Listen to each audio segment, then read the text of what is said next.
My name is Eleanor Brooks, and I was 31 the day I stood on my own front porch and realized my family had evicted me from a house they did not own. It was a humid Tuesday in July. The Austin heat baked the pavement into a shimmer above the asphalt. I had been up since 4 in the morning. I spent the last 3 days in Chicago auditing risk models for a corporate insurance merger. My brain felt like it was wrapped in wool. My flights were delayed. The cab ride from the airport was thick with summer heat. All I wanted was a cold shower and the familiar creak of the original hardwood floors in my 1920s craftsman home. I pulled my suitcase up the 3 wooden steps. I slid my brass key into the door. It hit a metal wall. The familiar weight of the original cylinder was missing. I pulled the key out and checked the teeth. I pushed it in again. Same result. I looked closer. The weathered brass assembly had been swapped for a brushed nickel smart lock. The strike plate was clean. The screws still gleamed with factory polish. Taped to the glass pane right at eye level was a folded piece of heavy stock paper. I recognized the embossed monogram immediately. V.B. Victoria Brooks. My mother never used standard sticky notes when personalized stationery was available. I peeled the tape back. The handwriting was her standard sweeping cursive, the kind she practiced for country club invitations. Eleanor, it is time you learn to stand on your own 2 feet. We have decided Jessica needs the space for her new venture. You have had a free ride long enough. Your boxes are in the climate-controlled unit at the storage facility on Lamar Boulevard. Unit 402. The first month is paid, Mom. They had packed away my life while I was out of town to make room for their favorite daughter. What happened over the next few months cost them everything. Welcome to Calm Senior Stories, where the truth is written in the fine print and dignity gets the final word. If you have ever been the family scapegoat, tell me your age in the comments and subscribe so you do not miss how this ends. I stood on the porch holding the cream-colored paper. A lawnmower roared a few houses down. The cicadas buzzed in the oak trees. The Texas heat pressed against my neck. Anyone else might have dropped their luggage and screamed. Anyone else might have grabbed a heavy stone from the garden and shattered the glass pane to get inside. I did not do that. I am an actuary. I evaluate risk for a living. I look at numbers and probabilities. I remove the emotion from the equation. When you face a crisis, you do not argue with the data. You analyze the variables. The variables on that porch were simple and cruel. My mother Victoria had always treated my existence as an inconvenience. I was the quiet one, the one who studied too late and asked too many questions. My older sister Jessica was the golden child. Jessica wanted to open a luxury med spa. She needed a location, or maybe she just needed a rent-free place to live, while she spent her borrowed capital on laser machines and aesthetic decor. My parents decided I was a tenant overstaying my welcome. They decided they possessed the authority to evict me and hand the keys over. That was their first mistake. Let me take you back to the foundation of this property. My grandfather Thomas was a cattle rancher. He built a real life from dirt and wire and early mornings. He had calluses on his hands and a brain like a steel trap. My father Richard inherited his last name, but none of his grit. My parents lived on country club appearances. They leased German cars they could rarely afford and threw charity galas to impress people they secretly despised. Grandfather Thomas saw right through them. He knew my father was a financial liability waiting for a payday. When I was 22, I sat with my grandfather on this exact porch. We drank iced tea and he taught me how to read property tax records. He respected me because I worked. I paid my own tuition. Jessica expected a handout. I expected a spreadsheet. So when the time came, Grandfather Thomas did not leave the Austin house to his son. He bypassed my parents entirely. He created a legal firewall they never bothered to understand. I folded my mother's note along its original crease. I slipped it into the inside pocket of my blazer. The paper felt heavy against my chest. It was a tangible record of their intent. I did not pound on the wood. I did not call my mother to beg for an explanation or demand a key. I turned around, walked down the steps, and put my suitcase back into the trunk of my sedan. I sat in the driver's seat and turned the ignition. The air conditioning kicked in, fighting the humid air. I looked at the house one last time through the windshield. The wide front porch. The original wood siding. My parents believed they had executed a brilliant strategy. They thought they had finally put me in my place to clear a path for Jessica. They assumed I was powerless because they had always treated me like I was. But in the insurance industry, we have a term for what my parents had just done. A catastrophic error. They had just initiated an illegal eviction. They had claimed ownership of an asset tied up in an irrevocable trust. They had signed their names to a lie. The smart lock on the door was not keeping me out. It was locking them into a legal trap they built themselves. I shifted the car into reverse. I backed out of the driveway and pulled onto Elm Street. I drove toward the storage unit on Lamar Boulevard to see just how much of my life they had thrown into cardboard boxes. The Texas sun beat down on the dashboard. Jessica was 34 and had never held a job for more than 2 years. Before the med spa idea, she wanted to be an interior designer. Before that, a boutique owner. Every venture started with a substantial loan from my parents and ended with a quiet bankruptcy they swept under the rug. I was the actuary. I was the one who calculated the odds of her success. The odds were 0. But Victoria and Richard refused to see the math. To them, Jessica was a visionary who just needed one more chance. I was the boring younger sister who analyzed data in a cubicle. They decided my stability was an asset they could liquidate to fund her next failure. Driving down Lamar Boulevard, the reality of the situation settled into my bones. My mother had boxed up my winter coats. She had packed up the cast iron skillet Grandfather Thomas taught me how to cook with. She had touched every single item I owned and banished it to a concrete room to make space for my sister. The betrayal was deep, but the logic was flawed. They thought the house was theirs to take. They thought they held the cards because my father carried an old piece of paper from years ago. I pulled into the storage facility parking lot. The asphalt was cracked and weeds pushed through the gaps. Unit 402. I found it on the second row. A shiny new padlock hung from the latch. My mother had taped an envelope to the metal door. Inside was a cheap brass key. The irony was sharp. They locked me out of $1 million home and gave me the key to a 10 by 10 concrete box. I turned the key and rolled up the metal door. Inside were 20 uniform cardboard boxes stacked in neat columns. They had hired professionals. They did not even pack my things themselves. They paid a moving company to erase me from the house. I stood in the heat looking at my boxed-up life. I did not cry. Crying is a biological response to overwhelming stress. I was not stressed. I was focused. My family wanted a war. I was going to give them an audit. I pulled the rolling metal door of Unit 402 down until it hit the concrete floor. The latch clicked into place, locking my past inside a 10 by 10 cinder block grid. The Texas afternoon glared off the asphalt as I maneuvered my sedan out of the storage facility. I did not drive toward a hotel. I did not call a colleague to sleep on their guest room mattress. When a variable alters your entire operating environment, you secure your baseline data first. I drove directly to the financial district in downtown Austin. The heavy glass doors of the bank offered immediate sanctuary from the oppressive summer heat. The air conditioning hummed a low, steady frequency. The lobby smelled of polished granite and quiet transactions. I walked to the front desk and requested access to my safety deposit box. The vault attendant, a quiet woman with silver hair, checked my identification. She led me past the reinforced steel gates into the sterile interior. Banks do not operate on emotion or familial guilt. They operate on ledgers, verified signatures, and immutable records. I belong in rooms like this. Sitting in the private viewing booth alone with a rectangular brass box, the scent of dry air and old paper brought my grandfather sharply into focus. 3 years ago, the weather felt just like today. It was a late summer afternoon in 2022. I sat on the wide wooden planks of the Elm Street porch next to Thomas Brooks. He wore faded denim and leather boots that had seen decades of soil and wire. Between us sat a stack of Travis County property tax appraisals and a printing calculator.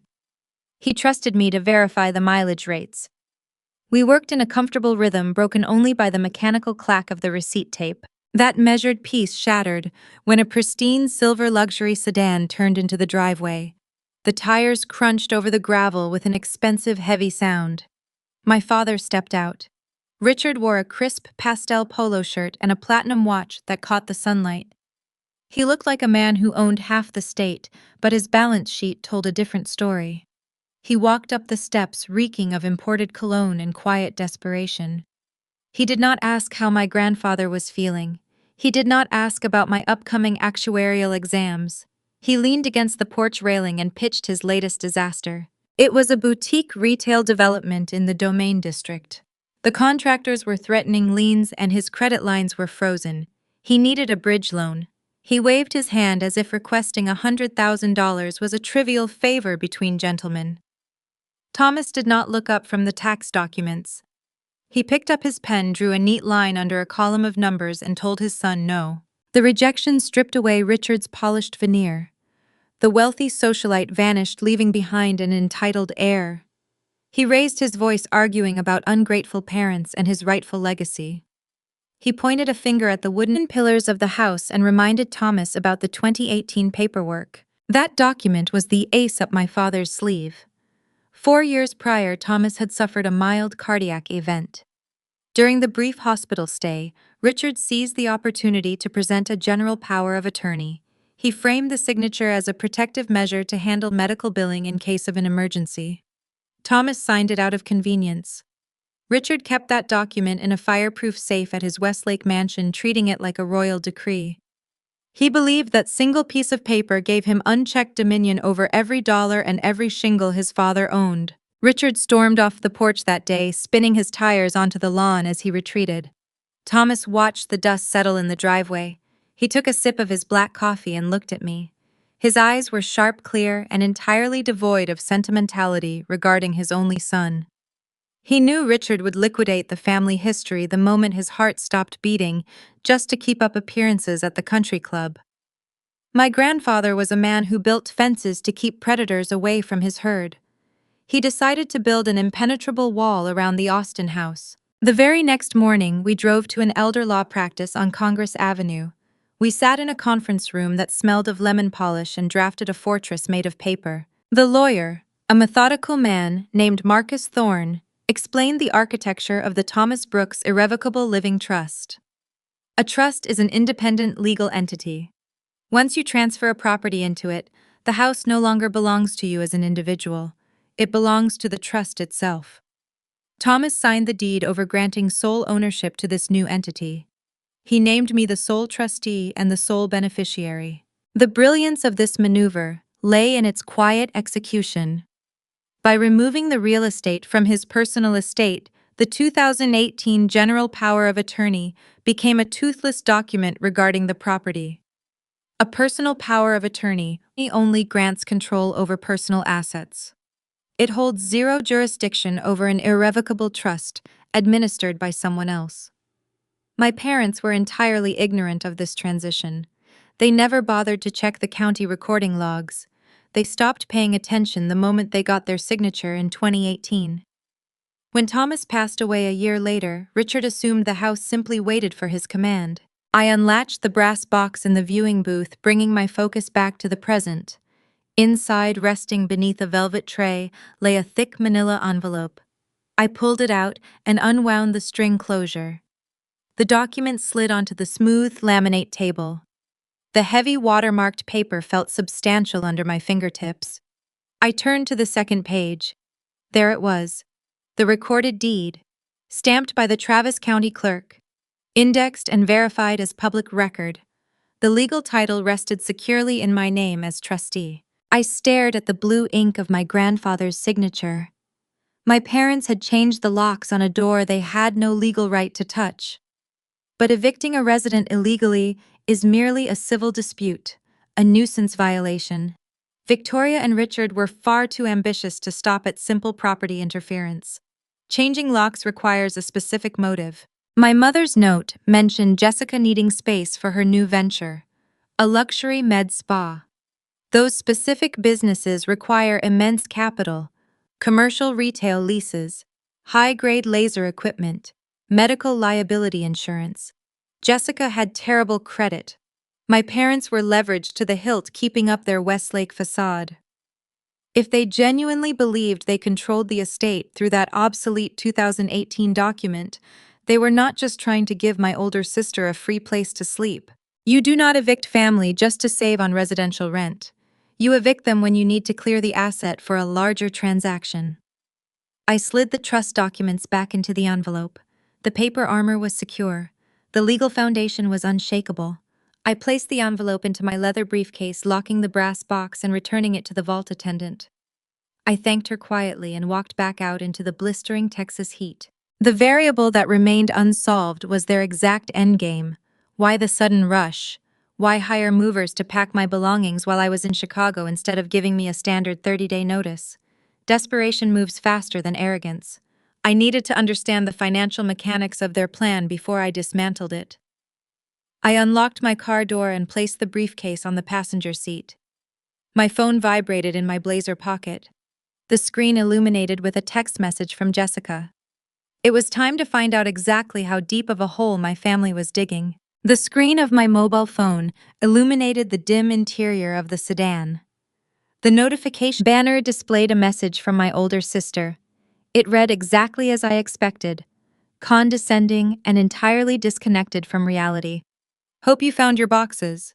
Let me know if you need recommendations for a starter apartment. She added a smiley face icon at the end of the text. The digital cheerfulness contrasted sharply with the reality of my illegal eviction. I did not type a response. Text messages lack the tonal nuances required for gathering accurate intelligence. I pressed the call button instead. The line rang 3 times before she answered. Background noise bled through the speaker immediately. The clinking of heavy ceramic mugs and the hiss of a commercial espresso machine indicated she was at her favorite upscale cafe in the Domain District. Eleanor, she sang into the receiver. Her voice carried that specific register of manufactured sympathy reserved for people she deemed less successful. I am so glad you reached out. Mom said she handled the transition while you were traveling. I know it feels sudden, but it is truly for the best. I kept my posture straight against the leather car seat. Transition. That was the sanitized corporate term she chose for changing my locks and banishing my possessions to a concrete storage unit. Jessica was 34 years old and treated vocabulary like a shield against accountability. She used buzzwords to mask a profound lack of competence. 3 years ago, she launched a luxury interior design firm. She leased a beautiful downtown showroom, bought imported Italian velvet samples, and hired a boutique marketing agency. She forgot to acquire actual paying clients. The business collapsed under a heavy mountain of vendor debt, which our parents quietly absorbed by remortgaging their Westlake property. Now she had a new pivot. What exactly is the new venture, Jessica? I asked. My tone remained neutral. A flat baseline is the best tool to encourage her natural tendency to boast. She took a sharp breath, inhaling the opportunity to talk about herself. It is going to be revolutionary, Eleanor. A high-end aesthetic sanctuary. Not just a spa, a wellness destination. We are finalizing the commercial lease near Congress Avenue tomorrow morning. A commercial lease near Congress Avenue requires a 6-figure deposit and a wealthy personal guarantor. Our parents were already stretched thin, pretending to be Texas oil barons. That sounds expensive, I replied simply. How are you funding the initial capital? Jessica let out a patronizing sigh, the sound of a visionary burdened by a small-minded sibling. You have to spend money to make money. It is basic economics. We are acquiring 3 state-of-the-art fractional laser machines. Plus, we have to pay the medical director retainer. Mom and Dad finally realized it was time to stop coddling you and start backing real entrepreneurship. They are liquidating stagnant assets to seed the project. Liquidating stagnant assets. The phrase hung in this air-conditioned cabin of my vehicle. She did not just want to live in the historic Craftsman on Elm Street. A residential property generates 0 liquid capital unless you borrow against it or put it on the open market. My mother and father had not evicted me just to give their golden child a free place to sleep. They intended to cash out. You mean the house, I clarified. My voice betrayed no emotion. You are not moving in. They are selling it. Jessica scoffed, taking a sip of her expensive latte. Well, obviously. It is a seller market right now. That old place is a gold mine just sitting there gathering dust while you live rent-free. It is a family resource, Eleanor. It should benefit the family. You have a steady little desk job. You can afford to rent a nice, sensible unit somewhere further north. I did not correct her assumptions. I did not mention the property tax receipts resting securely in my briefcase or the irrevocable trust recorded with the county clerk. I simply listened. I let her continue detailing her grand delusions. She talked about polished marble reception desks and hiring influencers for a launch party. She described the exact shade of sage green she picked for the waiting room walls. She was spending imaginary dollars with breathtaking speed. My actuarial training engaged instantly. I began calculating the financial exposure they were creating. Opening a high-end medical spa in downtown Austin requires a minimum $500,000 investment before the doors even open. The aesthetic laser machines she mentioned cost roughly $80,000 each. The medical director retainer would drain another $10,000 a month. The family was not just planning a minor real estate transaction.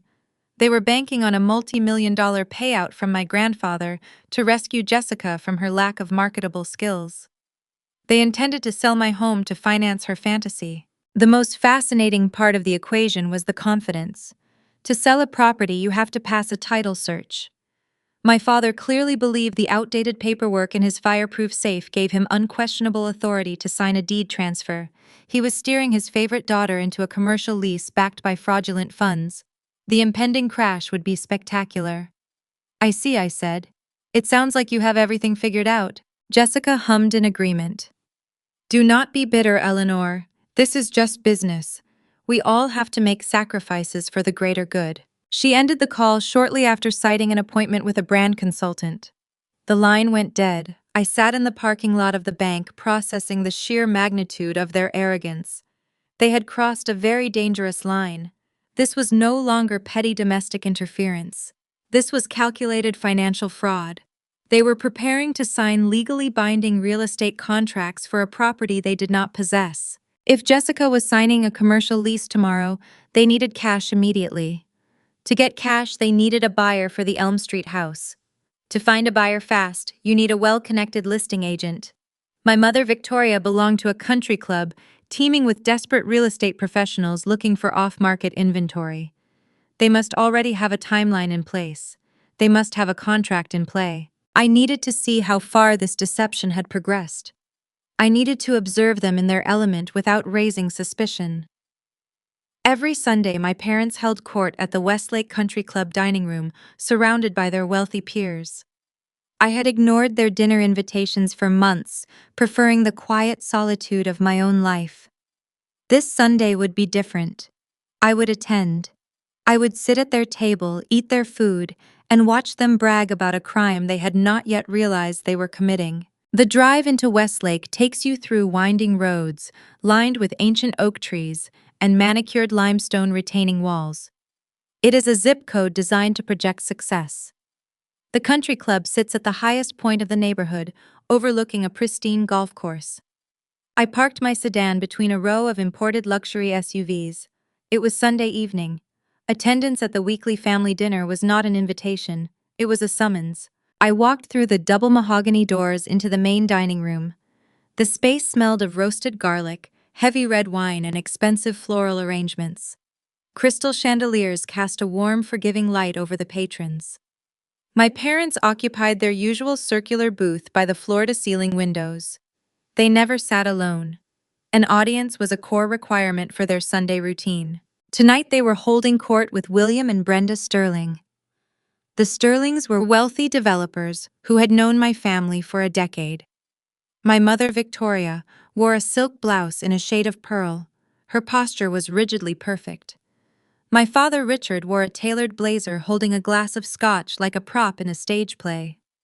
I approached the table wearing a simple tailored dress and sensible heels. "Eleanor, you made it," my mother announced. Her voice carried a specific pitch designed to alert the neighboring tables of her benevolence. She gestured to the empty chair beside Brenda. "Have a seat, darling. We ordered the appetizers already." I sat down and unfolded the thick linen napkin across my lap. The social dynamics of a country club dinner are predictable. The currency traded at these tables is not money, it is reputation.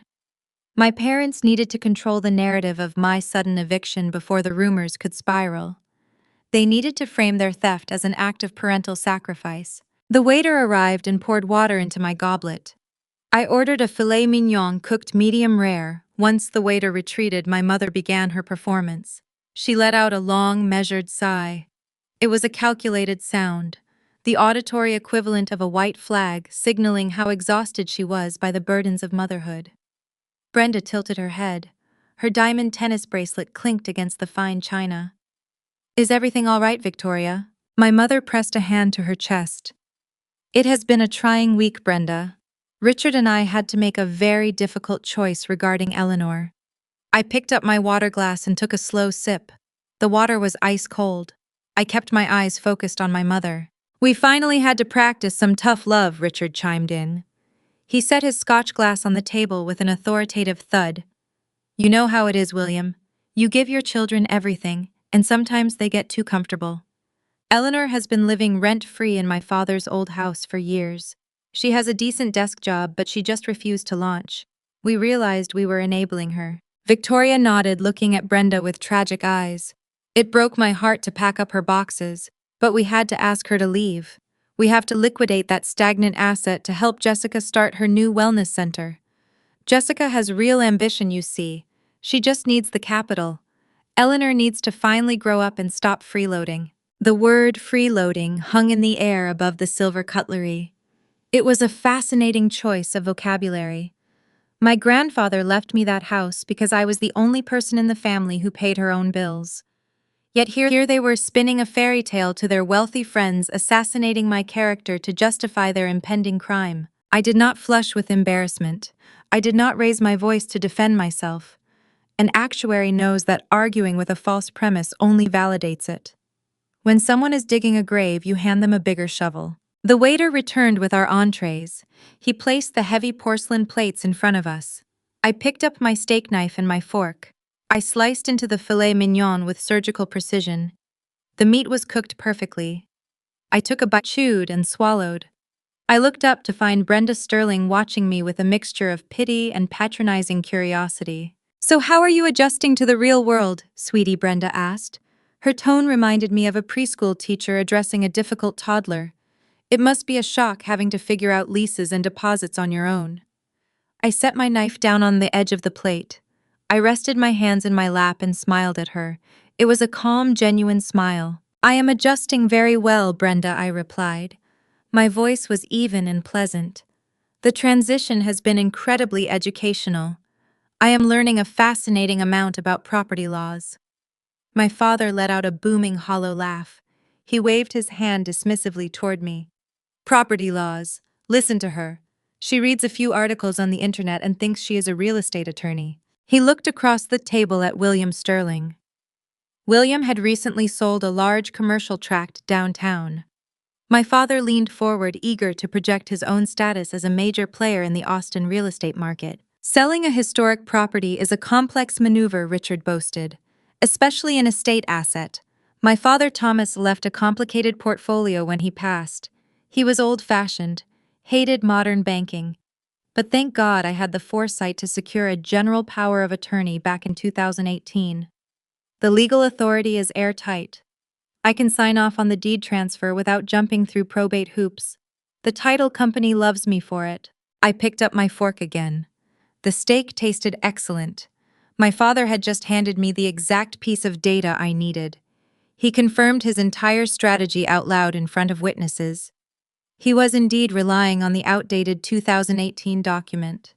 He truly believed it gave him the unilateral right to sell the Elm Street Craftsman. He had no idea that a general power of attorney expires upon death. More importantly, he had no idea that my grandfather had restructured his entire estate into an irrevocable trust 4 years later. The trust rendered that old piece of paper completely useless. Victoria smiled proudly at her husband. "We expect to close very soon. Jessica is already picking out the marble for the reception area of her spa. It is going to be a beautiful new chapter for our family. I finished my dinner in silence. I listened to them discuss interest rates and country club gossip. I ate my asparagus and drank my water. They thought they had won. They thought my silence was the quiet shame of a defeated daughter. They mistook my composure for submission. The dinner concluded with Richard paying the exorbitant bill using a premium credit card I knew carried a staggering balance. We walked out to the valet stand together. The warm evening air settled over us. "Good luck finding a sensible apartment, Eleanor," my mother said. She offered a stiff, brief hug that smelled of expensive hairspray. "Let us know if you need a reference for a landlord." "I will keep that in mind, Victoria," I said. I got into my sedan and pulled away from the country club. The social smear was complete. My parents had publicly established their narrative. They had committed to the lie. But my father mentioning that they expected to close very soon meant the timeline was moving much faster than I anticipated. Real estate transactions involving historic properties take weeks to process. If they were nearing a closing date, they had to have a buyer lined up. A property valued at over $2 million does not sell in a few days unless it is priced to move or handled quietly off the public market. I drove back toward my temporary corporate apartment. The streetlights illuminated the highway. I needed to see exactly how they were marketing my house. I needed to find the listing agent. Tomorrow morning, I would log into the Regional Multiple Listing Service database. I was going to find out exactly who they were trying to sell my grandfather's legacy to. The corporate apartment my firm provided was a study in beige, neutral carpets, neutral walls, and a glass dining table that left no room for sentimentality. It was the perfect environment for processing data. I woke up at 5 on Monday morning. The Texas sky was still dark outside the tall windows. I brewed a cup of black coffee and opened my laptop. In the insurance risk assessment sector, you learn how to navigate proprietary databases. Information is rarely hidden. It is simply miscategorized by people who do not understand what they possess. I did not bother checking consumer real estate websites.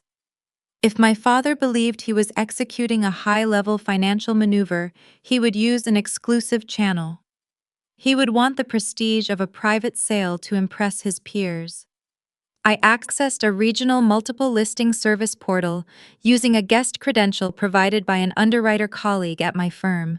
The search parameters were simple. Elm Street, historic craftsman architecture, active or pending status within the last 14 days. The query returned one result. It was not a standard advertisement. It was a pocket listing, a quiet offering circulated only among elite brokers representing high net worth buyers. The listing agent was Brenda Sterling, the same woman who had patronized me at the country club dinner just 12 hours ago. The pieces aligned with mathematical precision. My parents used their Sunday dinners to cultivate a broker who asked no difficult questions. Brenda saw a wealthy friend offering a prime piece of real estate, and she bypassed her own due diligence to secure the commission. I clicked the digital file. The screen populated with professional photographs of my house. They must have hired a staging crew the moment my flight left for Chicago. The staging crew had erased me. The antique reading chair where my grandfather taught me about market yields was gone. In its place stood a minimalist white sofa. The brass fixtures had been polished to a blinding shine. Every trace of the life I built there had been scrubbed away to create a blank canvas for a stranger. But it was the numbers on the right side of the screen that held my attention. Asking price, $2.7 million. Status, pending. I stared at the glowing pixels. A pending status meant Brenda Sterling had already secured a buyer. The transaction was no longer a theoretical idea or a desperate wish. It was an active legal process. They had found someone willing to pay nearly $3 million for a property based entirely on my father waiving an expired document from 2 years before my grandfather died. I connected my laptop to the small laser printer on the desk. The machine whirred to life, spitting out 3 pages of glossy broker descriptions. I picked up the warm paper and carried it to the glass dining table. I smoothed the sheets flat under the overhead kitchen light. My index finger traced down the broker remarks section. The text was designed to create a false sense of urgency. Rare historic footprint, impeccable condition, ideal for investors. Then I found the sentence that exposed the depth of their desperation. Seller highly motivated, cash preferred. Cash preferred. A traditional mortgage requires a lengthy underwriting process. Banks dispatch independent appraisers and demand exhaustive title histories. Cash buyers bypass those traditional safeguards. Cash buyers move fast. Jessica needed liquid funds immediately to secure her downtown commercial lease for the medical spa. My parents were willing to offer a discount to any buyer who could wire funds without asking a banking institution for permission. The sheer audacity of the crime settled over me like a heavy blanket. This was not a domestic dispute over living arrangements. This was a calculated scheme to defraud a buyer out of millions of dollars using my grandfather's legacy as the bait. They were stealing from me to fund a fantasy, and they were dragging an innocent third party into their financial wreckage. At 8:30, I picked up my mobile phone and dialed a familiar number. The receptionist at Thorne and Associates answered on the first ring. I asked for Marcus. She put me through without hesitation. Marcus Thorne was the elder law attorney who helped my grandfather draft the irrevocable living trust 3 years ago. Marcus operated out of a quiet brick building near the state capitol. He did not advertise on highway billboards or shout in courtrooms. He was a ruthless technician of estate law. He spoke in measured tones and viewed legal conflicts as chess matches where emotion was a liability. "Eleanor," he said. His voice was deep and steady. "How is the corporate auditing world?" "I have a different kind of audit for you today, Marcus," I replied. "My parents changed the locks on the Elm Street house while I was out of town. They evicted me." A brief silence hummed on the line. "I assume you have your copy of the trust," he asked. "In a safety deposit box," I confirmed. "But the situation is escalating. I just pulled a pocket listing off the regional database. The house is pending a cash sale for $2.7 million. My father is acting as the seller. He is using the general power of attorney from 2018. I heard the faint scratch of a fountain pen on legal paper. Marcus was taking notes. "Your father is attempting to convey a deed he does not own," he stated. "That power of attorney expired upon your grandfather passing.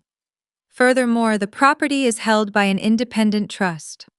Richard Brooks possesses the same legal authority to sell that house as a stranger walking down the street, which is zero. They have a buyer, Marcus. The listing says pending. Should we file an emergency injunction? Should I contact the listing agent and shut this down?"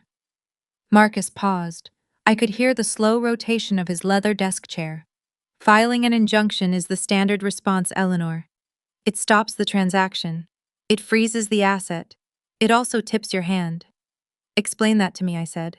"If we intervene right now, your parents will claim ignorance. They will say they made an honest mistake regarding the estate paperwork. The broker will pull the listing, and the buyer will walk away. Your family will face minor embarrassment, but they will avoid any real legal penalty. They will simply regroup and find another way to drain your resources." I looked down at the printed listing sheet. My finger rested on the words "cash preferred." I thought about Jessica sitting in her upscale cafe, bragging about liquidating stagnant assets. I thought about my mother staging my living room, while my cast iron skillet sat in a concrete storage unit. "What is the alternative?" I asked. "The alternative is patience," Marcus replied. "Let them proceed. Let them present their fraudulent documents to the title company. Let them sign the binding purchase agreement. The moment Richard puts his pen to a closing contract, he elevates this from a family misunderstanding to a felony. He will be attempting to execute a wire transfer of stolen funds. If we let them sign the contract, the fallout will be permanent," I said. My voice remained level. I was calculating the trajectory of their ruin. "The fallout will be catastrophic," Marcus corrected gently. "The title company will eventually require the chain of title. When the truth surfaces at the closing table, the buyer will seek punitive damages. The broker will face professional sanctions. Your parents will have signed a fraudulent legal instrument. If they accept any earnest money deposit in the interim, they will have committed theft by deception. Do you want to stop them, or do you want to end them? Actuaries live by the principle of mitigating loss. You protect the asset by removing the risk entirely. My family was a perpetual risk. If I stopped them today, they would try again tomorrow. They needed to experience the full weight of their decisions. We let them sign, I said. Marcus let out a short, quiet breath of approval. I will monitor the county clerk filings on my end. Do not confront them, Eleanor. Maintain your distance. Let their greed blind them to the details. I ended the call and placed the phone on the glass table. The path of maximum devastation was set. I gathered the printed listing sheets and placed them into a neat manila folder. The first piece of evidence in a growing collection. The problem with pending real estate transactions is the required deposit. A cash buyer eager to secure a historic property off the market would need to put down earnest money, a show of good faith to take the house off the active list. A deposit on a $2.7 million home would be substantial. If Jessica was signing a commercial lease for her medical spa tomorrow, she needed seed money today. My parents did not have liquid cash. They were drowning in country club dues and luxury vehicle leases. They needed that earnest money deposit to fund my sister. I needed to know exactly who the buyer was and how much money had already changed hands. My parents were walking into a trap, but they were spending someone else's money to do it. The next variable in this equation was about to reveal itself, and it involved tracking a very specific wire transfer. Information brokers are often the weakest link in any secure transaction. Brenda Sterling considered herself a top-tier real estate agent.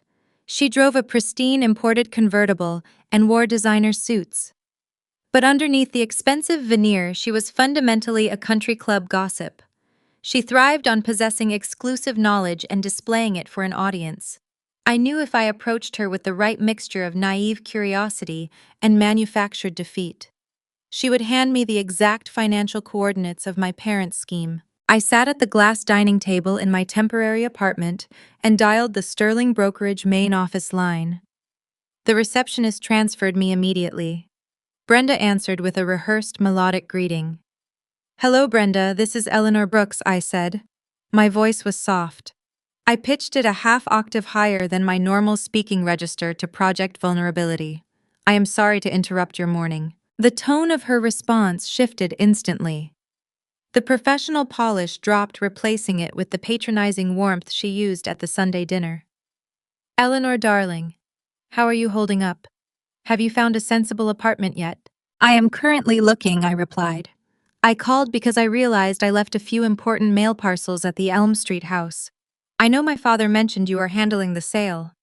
I wanted to ask if it was safe for me to stop by the porch to collect my letters, or if the new owners were already moving in." Brenda let out a trilling laugh. "Oh, sweetie, you have plenty of time to grab your mail. We do not close until the 18th, but I must say your father is a genius for bringing me in." We secured a signed purchase agreement in record time. I kept my silence, allowing the conversational vacuum to pull her forward. People who love the sound of their own voice abhor dead air. "It is a cash deal," Brenda continued, eager to boast about her swift success. "An aggressive tech developer relocating from Silicon Valley. He wanted a historic footprint in Austin, and he wanted it yesterday. He waived all standard contingencies just to beat out any competing offers. No financing delays, no structural inspection arguments. He even agreed to your father's specific deposit requests." I gripped the edge of the glass table. Standard real estate procedure dictates that a buyer wires an earnest money deposit to a neutral title company. The title company holds those funds in a secure escrow account until the closing date. If the deal falls through, the money is protected. "Deposit requests?" I asked innocently. "Richard is so old-fashioned," Brenda chuckled. He did not want the funds sitting in a generic title escrow account. He had the buyer wire the earnest money directly to his new family holding company. $200,000 cleared just yesterday. "Between us, Eleanor, your parents are walking away from this with quite a nest egg. You should be happy for them." I thanked Brenda for her time and ended the call. I set the phone down. $200,000. My father had circumvented the title company escrow protocol. He convinced a frantic out-of-state buyer to wire a six-figure deposit directly into an entity he controlled. I opened my laptop and navigated to the Texas Comptroller website. The public database allows anyone to search active corporate registrations. I typed my father's last name into the search bar. My father had a long history with limited liability companies. During my childhood, he formed a new entity every few years to shield his personal assets from creditors when his boutique retail investments inevitably failed. He treated corporate veils like seasonal coats, putting them on and taking them off whenever the financial weather turned cold. The search results loaded. A new registration appeared at the top of the list. Brooks Legacy Holdings LLC, formed just 11 days ago. The registered agent was Richard Brooks. The business address was the Westlake Country Club mansion. He created a shell company specifically to catch the incoming wire transfer from the California tech developer. But you do not bypass a secure escrow account just to hold the money safely in your own bank. You bypass escrow because you need to spend the funds before the closing date arrives. I opened a new tab on my browser and logged into Instagram. I navigated to my sister's public profile. Jessica treated her social media account like a reality television broadcast. She documented every meal, every outfit, and every perceived triumph. Her profile picture showed her holding a glass of champagne on a yacht she did not own. I clicked on her recent daily story. The video buffered for a second before filling the screen. Jessica was sitting in a plush leather chair inside a sleek downtown commercial real estate office. She wore a tailored white blazer and oversized sunglasses pushed up into her hair. The camera panned across a heavy mahogany desk to show a thick stack of commercial lease documents. A silver luxury pen rested on top of the signature line. The audio played through my laptop speakers. Jessica squealed with rehearsed excitement. "Big things are happening today, you guys. Just signed the lease for the new wellness sanctuary. Downtown Austin is about to get a major upgrade. I could not have done this without my amazing parents providing the seed funding. Blessed." The video cut to a second clip. This one showed Jessica standing outside a high-end medical supply showroom. The text overlay read, "Laser equipment secured." I paused the video. I stared at my sister's smiling face. The math locked into place with devastating clarity. A premium commercial lease in downtown Austin requires first month rent, last month rent, and a substantial security deposit. Securing fractional laser machines requires heavy down payments. Jessica did not possess a single dollar of her own. My parents were tapped out on their personal credit lines. The seed funding Jessica bragged about was the $200,000 earnest money deposit from the California tech developer. My parents received the wire transfer into Brooks Legacy Holdings LLC on Tuesday. On Wednesday, they transferred those funds directly to Jessica. By Thursday morning, Jessica had spent the money signing binding commercial leases and purchasing aesthetic medical equipment. They took a deposit intended for a real estate escrow account, and they spent it on a med spa. The cold reality of their actions washed over me. Until this morning, my parents were merely attempting an illegal property transfer. Attempting to sell a house you do not own is a severe civil violation. It results in voided contracts and embarrassing lawsuits. But taking a buyer deposit across state lines and spending it on personal business ventures crosses a very different boundary.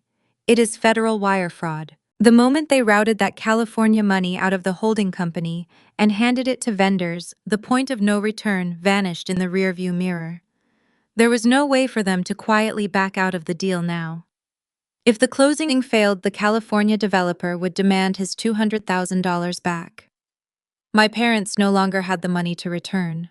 They had traded it for a commercial lease they could not afford, and laser machines they did not know how to operate. They were trapped in a cage built by their own greed. I closed the laptop. The quiet hum of the air conditioning filled the sterile apartment. My actuarial training teaches that every risk has a tipping point, a moment where the accumulated variables guarantee a destructive outcome. My family had just leaped over that edge. They were banking their entire existence on the assumption that the sale would close smoothly on the 18th. They needed the remaining $2.5 million from the buyer to cover their tracks, pay off their debts, and fund the rest of Jessica's grand illusion. They believed the expired power of attorney from 2018 would carry them past the finish line. But a closing requires a clean title search. The title company has to review the county records to ensure the seller actually owns the property. If my parents were this confident moving forward, it meant the title company had not raised any red flags yet. That did not make sense. The irrevocable trust was a matter of public record. My grandfather and Marcus Thorne filed the deed transfer 3 years ago. Any competent title examiner would see that Richard Brooks had zero claim to the property. I picked up my mobile phone. I needed to understand why the title officers had not stopped this fraudulent transaction in its tracks. I needed to uncover the anomaly in the paperwork before the closing date arrived. The trap was set and the money was stolen, but the final mechanism relied on a clerical blind spot I had yet to identify. I stood by the floor-to-ceiling windows of my corporate apartment, looking down at the morning traffic winding through downtown Austin. The revelation that my family had committed federal wire fraud was a heavy piece of data, but data is useless without understanding the environment in which it operates. A critical variable remained missing. The American real estate system is designed to prevent exactly this type of theft. Title companies exist solely to guarantee that a seller actually holds the legal right to convey a property. They dig through decades of county records looking for liens judgments and unauthorized transfers. If my parents were cruising toward a closing date with the California tech developer, it meant the escrow officers had issued a preliminary title commitment. They had essentially given my father a green light to proceed. That green light contradicted the reality resting in my safety deposit box. The irrevocable trust was recorded 3 years ago. It was a concrete public fact. I picked up my mobile phone and dialed Marcus Thorne for the second time that morning. The elder law attorney answered with his usual prompt efficiency. "Marcus," I said, keeping my voice measured, "I need you to explain a mechanical failure to me. My father secured a cash buyer. He bypassed the standard escrow account and took a $200,000 deposit directly into a shell company. He is spending the money right now. How did the title company clear the preliminary paperwork without flagging the trust?" I heard the distinct sound of Marcus shifting in his leather chair. A low hum of contemplation vibrated through the receiver. He did not express shock at the stolen deposit. Lawyers who spend their careers untangling family estates rarely find human greed surprising. "Give me 10 minutes, Eleanor," he replied. "Let me run a parallel search through the Travis County Clerk database. I want to see exactly what the preliminary examiner saw." The line went silent as he placed me on a brief hold. I walked into the sterile kitchen and poured a second cup of black coffee. In actuarial science, we study a concept called the Swiss cheese model of accident causation. It posits that a catastrophic failure rarely occurs due to a single monumental mistake. Instead, it happens when multiple small vulnerabilities align perfectly. Holes in different layers of defense line up, allowing a hazard to pass straight through. My parents were benefiting from a perfect alignment of vulnerabilities. The hold music ceased. Marcus returned to the line.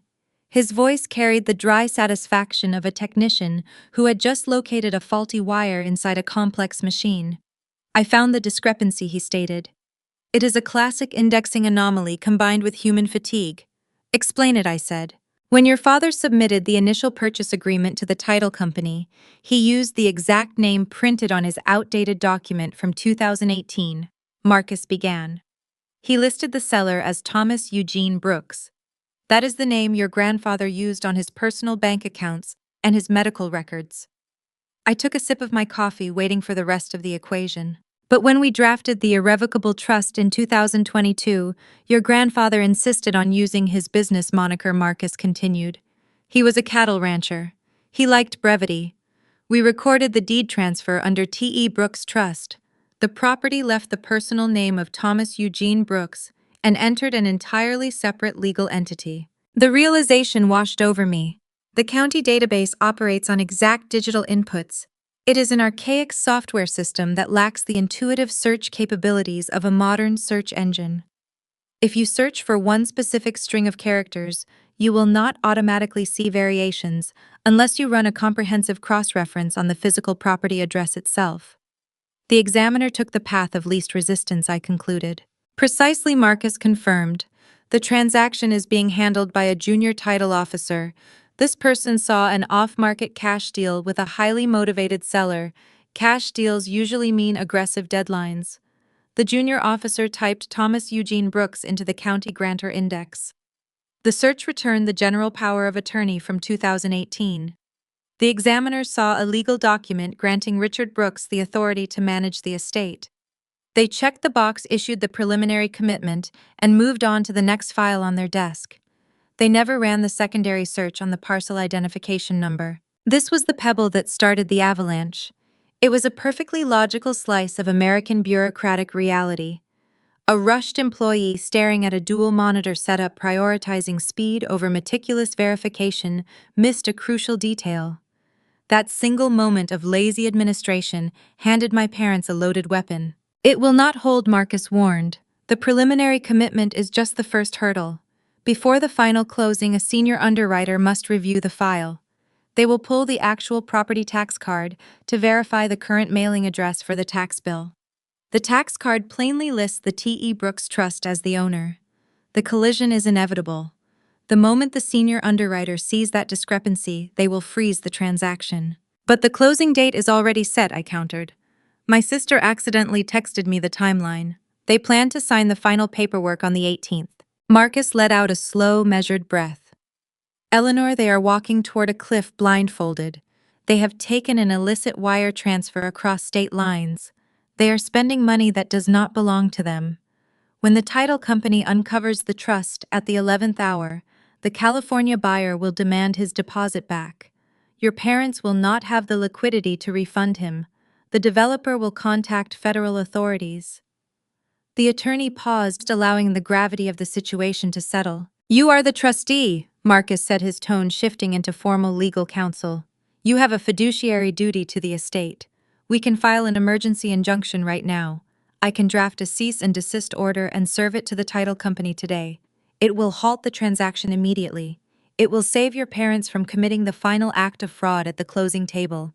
Do you want me to file the paperwork? I stood in the center of the beige living room. I reached into my blazer pocket and pulled out my mobile phone. I had left the Instagram application open. I refreshed the digital feed.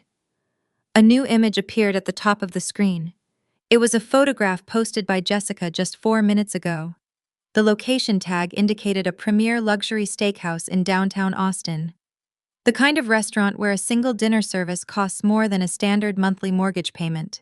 The picture displayed my mother, Victoria, my father Richard, and my sister Jessica, seated in a circular leather booth. The table was covered with prime cuts of beef, imported caviar, and heavy silver cutlery. In the center of the frame, sitting in a polished silver bucket sweating with condensation, was a bottle of crystal champagne, a $300 vintage. My parents were raising their crystal flutes toward the camera lens. Their faces were flushed with triumph and unearned wealth. The caption below the image read, "Celebrating the new med spa with my amazing investors. Nothing stops this family." They were drinking expensive vintage champagne bought with stolen funds. They were celebrating the liquidation of my grandfather's legacy and my eviction from my own home. They felt invincible because they believed they had finally crushed the one daughter who refused to play their status games. I stared at the smug smile on my mother's face. I remembered the note taped to my door. I remembered the cheap brass key to the concrete storage unit containing my entire life. Eleanor, Marcus prompted, gently breaking the silence on the phone line. Do we file the injunction? I locked my phone screen. The image of the champagne glasses vanished, fading into black glass. I walked back to the window and looked out at the sprawling Texas city. No, Marcus, I replied. My voice was stripped of all hesitation. We do not file anything. We do not warn them. We do not save them from themselves. I could hear the faint scratch of his pen again. A silent acknowledgement of the path I had chosen. They evaluated the risk. I continued channeling the cold mathematics of my profession. They just calculated it wrong. Let them keep spending.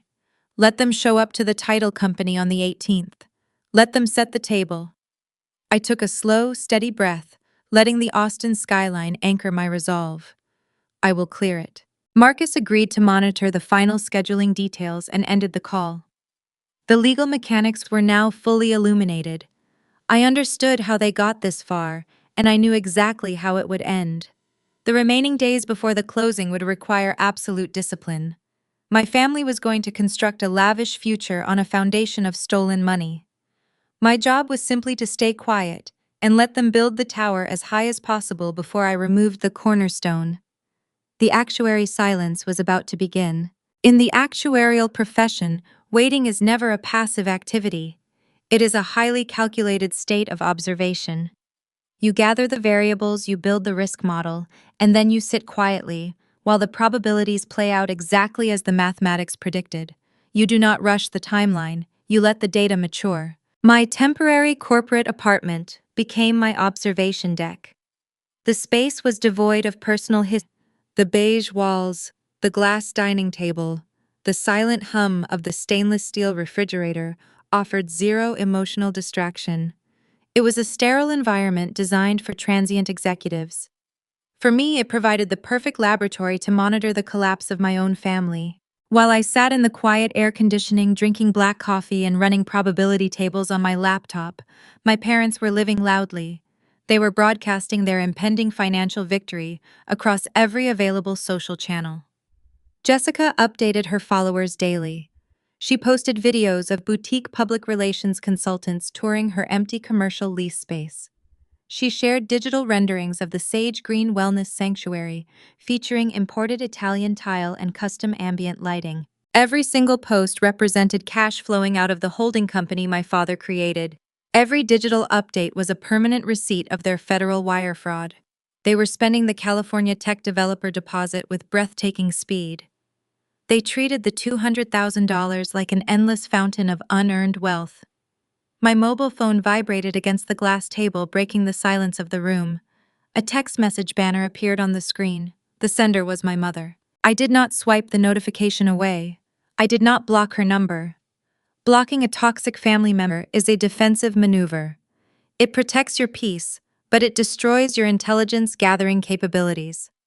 When your adversaries are prone to self-incrimination, you leave the communication channels wide open. You let them talk. I unlocked the screen and read the message. Eleanor, I know we have had our differences recently. Your father and I just want what is best for the entire family. The sale of the Elm Street house is moving along beautifully. We sign the final papers next week. Because you were inconvenienced by the transition, I have decided to gift you $5,000 from the proceeds to help you get on your feet. Let me know where to send the check. Love, Mom. I read the paragraph 3 times. The structure of the message was a masterpiece of narcissistic revisionism. She described a sudden illegal eviction as an inconvenience. She referred to the theft of my inheritance as a transition. Most remarkably, she was offering me a microscopic fraction of my own $2.7 million asset and framing it as a generous act of charity. $5,000. She wanted to toss me a handful of coins to purchase my silence and ease whatever minor guilt managed to penetrate her country club armor. A younger version of myself might have reacted poorly. I might have drafted a furious paragraph detailing the legal reality of the irrevocable trust. I might have called her a thief and demanded she return the deposit. But reacting emotionally surrenders your leverage. Anger gives the adversary a chance to adjust their strategy. I placed my fingers over the digital keyboard and typed a precise, measured response. Thank you for the update, Victoria. I appreciate you putting your intentions in writing. Best of luck with the closing next week. I pressed send. The reply was polite, brief, and entirely non-committal. It offered no forgiveness and demanded no explanation. But legally, it accomplished exactly what I needed. By acknowledging her text, I ensured the digital thread remained intact. I took a screenshot of our exchange and emailed it to a secure, encrypted server. My mother had just provided written documentation of her premeditated intent to sell a property she did not own. She documented the timeline indicating the final papers would be signed the following week. She confirmed her awareness of the transaction proceeds. If a federal investigator ever needed proof that Victoria Brooks was a willing participant in the real estate scheme and not just a passive observer to my father's decisions, this text message was the smoking gun. I set the phone down and retrieved my leather briefcase from the bedroom. It was time to organize the physical evidence. Digital screenshots are useful, but the American legal system still reveres the tangible weight of paper. I walked down to a local office supply store on Congress Avenue. I bypassed the standard flimsy supplies and purchased a single heavy-grade manila folder. I wanted something substantial, something that felt like a verdict when you dropped it onto a conference table. Returning to the apartment, I cleared the glass dining table. I opened the briefcase and laid out the documents I had retrieved from the bank safety deposit box. The assembly of the folder was a ritual of quiet fortification. First, I placed the certified copy of my grandfather's death certificate inside. The embossed state seal felt rough against my thumb. Thomas Brooks passed away holding my hand in a quiet hospice room while my parents were attending a charity golf tournament in Dallas. He taught me that dignity does not require an audience. The certificate proved the exact date the general power of attorney held by my father legally expired. Next, I added the chain of title history printed directly from the county clerk database. This document traced the ownership of the Elm Street Craftsman from its original construction through my grandfather's purchase, and finally to its current legal status. The final document was the most important: the Thomas Brooks Irrevocable Living Trust. I smoothed the thick watermarked pages. I ran my index finger over the blue ink of my grandfather's signature. He had executed this document specifically to prevent the exact scenario my family was currently attempting. He built a fortress of paper to protect me from the people who were supposed to be my parents. I closed the manila folder. I ran my hand over the smooth, heavy stock. The paper armor was complete. This single folder contained enough legal ammunition to dismantle my father holding company, terminate the fraudulent sale, and trigger a federal investigation. The contrast between my quiet, methodical preparation and my family's loud, arrogant spending was striking. They were purchasing expensive champagne and signing luxury commercial leases based on an expired document hidden in a fireproof safe. I was sitting in a silent corporate apartment holding the actual legal title to their entire financial future. I placed the manila folder and secured the brass clasps. The psychological fortitude required for this maneuver was immense. It is difficult to watch people you share blood with actively dig their own graves. But an actuary knows you cannot save a sinking ship by jumping into the water with the people who drilled the holes. You stand on the shore. You document the sinking. The timeline was shrinking. The closing date was set for the following week. My sister text messages and my mother digital boasts provided the broad strokes of their schedule, but I needed to ensure my own house was in order before the collision at the title company. When my parents hired the moving crew to box up my belongings, they were thorough. They emptied the closets, the kitchen cabinets, and the bedrooms. They transported 20 cardboard boxes to the concrete storage unit on Lamar Boulevard. But my grandfather was a man who appreciated hidden spaces. When I was a teenager, he showed me a loose floorboard in the back corner of the primary bedroom closet. Beneath the original oak planks sat a small hollow cavity lined with felt. He kept a few rare silver coins and his vintage pocket watch inside that space. When he passed, I left the items there. It was my quiet tribute to him, a secret piece of history embedded directly into the bones of the house. The movers would never have found the loose board. My mother certainly never looked for it. The items were still there sitting in the dark, while strangers prepared to take ownership of the property. I could not let the house go to the closing table with my grandfather's pocket watch still hidden inside. If the California tech developer somehow finalized the transaction before I dropped the hammer, those heirlooms would be lost behind an impenetrable wall of private property rights. I needed to retrieve them. Going back to the Elm Street property was a significant risk. My mother had already staged the home for the impending sale. The brushed nickel smart lock barred the front door. But the architecture of a 1920s craftsman holds vulnerabilities a modern security device cannot fix. The original cellar door at the back of the property possessed an old iron latch that never quite caught the frame correctly. I knew how to shimmy the wood to gain access. I checked the time. It was early Thursday morning. Real estate agents rarely schedule showings before 9. If I drove over now, I could slip inside, retrieve the silver coins and the pocket watch, and exit before the neighborhood fully woke up. I grabbed my car keys and walked out of the apartment. I did not realize my quiet retrieval mission was about to intersect with the very people trying to steal the property from me. The morning air in Austin hung thick with humidity by 7 o'clock on Thursday. Dew gathered on the thick magnolia leaves lining Elm Street, reflecting the early sunlight. I parked my sedan 2 blocks away from my house. In a neighborhood where property lines are tight, and retired neighbors treat street parking as a spectator sport, a recognized vehicle invites unwanted questions. I walked the remaining distance on the cracked concrete sidewalk, holding a small empty cardboard box. The front of the 1920s Craftsman looked flawless. The landscaping crew hired by my mother had trimmed the hedges into sharp geometric shapes. The brushed nickel smart lock gleamed on the front door. A heavy wooden sign bearing the Sterling Brokerage logo stood planted in the front lawn.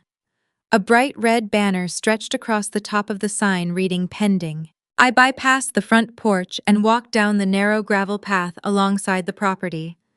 The architecture of early 20th century homes often includes secondary access points. Modern security consultants overlook. The cellar doors at the rear of the property were constructed from thick cedar planks and secured by a heavy iron latch. My grandfather taught me how to coax the rusted metal upward by pressing my knee against the lower left plank. I applied pressure to the wood.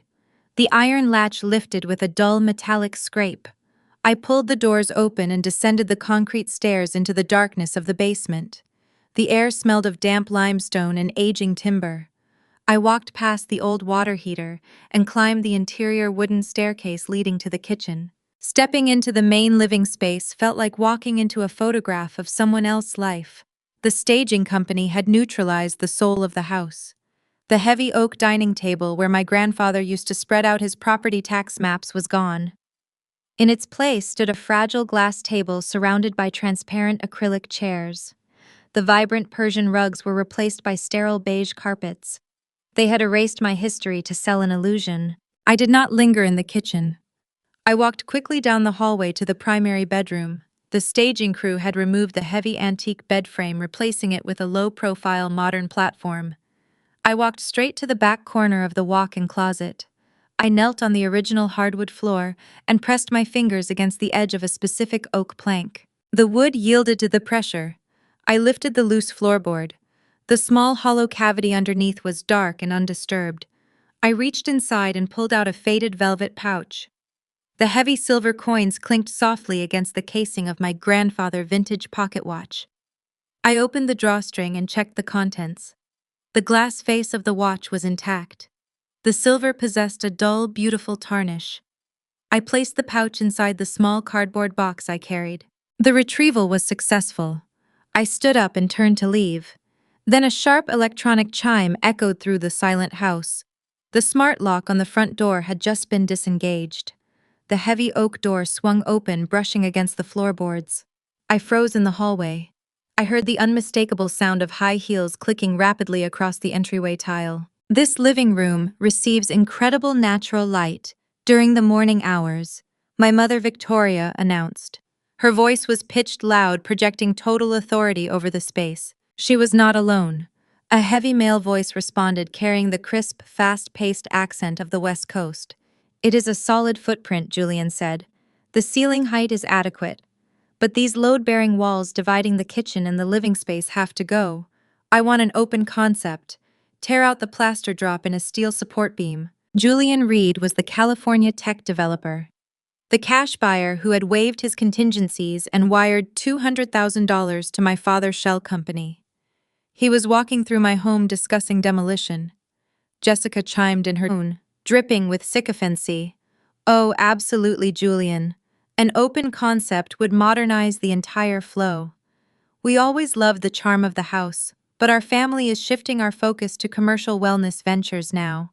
That is why we are letting this gem go." They were conducting a private home inspection. Cash buyers often skip formal structural appraisals, but a sophisticated investor still conducts a final walkthrough before closing. My mother and sister were playing the roles of wealthy, benevolent sellers, passing a legacy asset to a grateful buyer. I was trapped in the hallway connecting the bedrooms to the main living area. The only exit required passing the wide archway of the kitchen where the three of them stood. I calculated the risk variables. I could wait in the closet until they moved to the backyard. But if Julian wanted to measure the primary bedroom dimensions, they would find me hiding like a common thief in my own home. Submitting to discovery was the only logical maneuver, but the context of the discovery had to be managed. I gripped the cardboard box containing the pocket watch. I took a deliberate step forward, intentionally placing my weight on a floorboard I knew would creak. The sharp groan of the wood echoed down the hallway. The conversation in the kitchen stopped. The silence stretched tight. "Is someone else in the house?" Julian asked. His tone was sharp, suspicious. Victoria let out a nervous breath. "No, Julian, that is just the house settling. Old wood tends to shift." I stepped into the archway fully visible to the kitchen. Victoria turned her head. When she saw me standing there holding a cardboard box, the color drained from her face.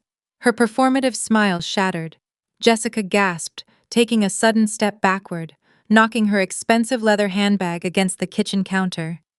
Julian frowned, assessing me with cold, calculating eyes. "I thought you said the property was vacant, Victoria." My mother recovered her posture with the desperate speed of a cornered animal.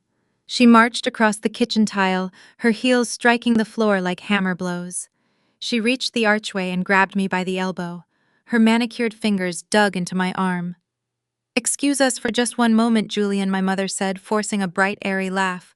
"Just a minor misunderstanding with the former tenant." Victoria pulled me roughly into the adjacent laundry room, out of sight from the California buyer. She released my arm and rounded on me. Her eyes were wide with panic and venom. "What are you doing here?" she hissed, keeping her voice to a harsh whisper. "Are you insane? You are going to ruin the family investment. We are days away from closing." I looked down at the linoleum floor. I let my shoulders slump, adopting the posture of a defeated, intimidated daughter. The actuarial mind understands that yielding ground in a minor skirmish often wins the larger war. When your adversary requires dominance, you serve it to them on a silver platter. "I am sorry, Victoria," I said softly, avoiding eye contact. "I just realized I left a few old items in the closet. I did not mean to interrupt your meeting. I will leave right now." My submission fed her arrogance instantly. The panic in her eyes vanished, replaced by a cold, triumphant contempt. She looked at the small cardboard box in my hands and sneered. "You are an embarrassment, Eleanor," she whispered. "You always have been. Get out through the back door. Do not speak to Mr. Reed. Do not look at him. If you sabotage this sale, I swear your father will sue you for trespassing." I nodded, keeping my head bowed. "I understand," I murmured. I walked out of the laundry room. Julian was standing near the kitchen island, tapping a digital measuring device against his palm. He looked at me with mild irritation, the kind of look a wealthy man gives a stray dog wandering onto a pristine golf course. I kept my eyes on the floorboard and walked silently toward the back door. "Thank you for returning the keys, Eleanor," my mother called out loudly, ensuring Julian heard her. "Make sure you forward your mail to your new apartment." I pushed the back door open and stepped out into the morning heat. The heavy door clicked shut behind me, sealing them inside my house. I walked down the gravel path toward my sedan. My heart was beating at a steady, resting pace. I had the velvet pouch containing my grandfather's legacy safely in my possession. More importantly, I had just handed my mother and sister a false sense of absolute victory. By playing the meek, disgraced former tenant, I validated their internal narrative. They truly believed they had dominated the situation. They believed my spirit was broken and I was too intimidated to fight back.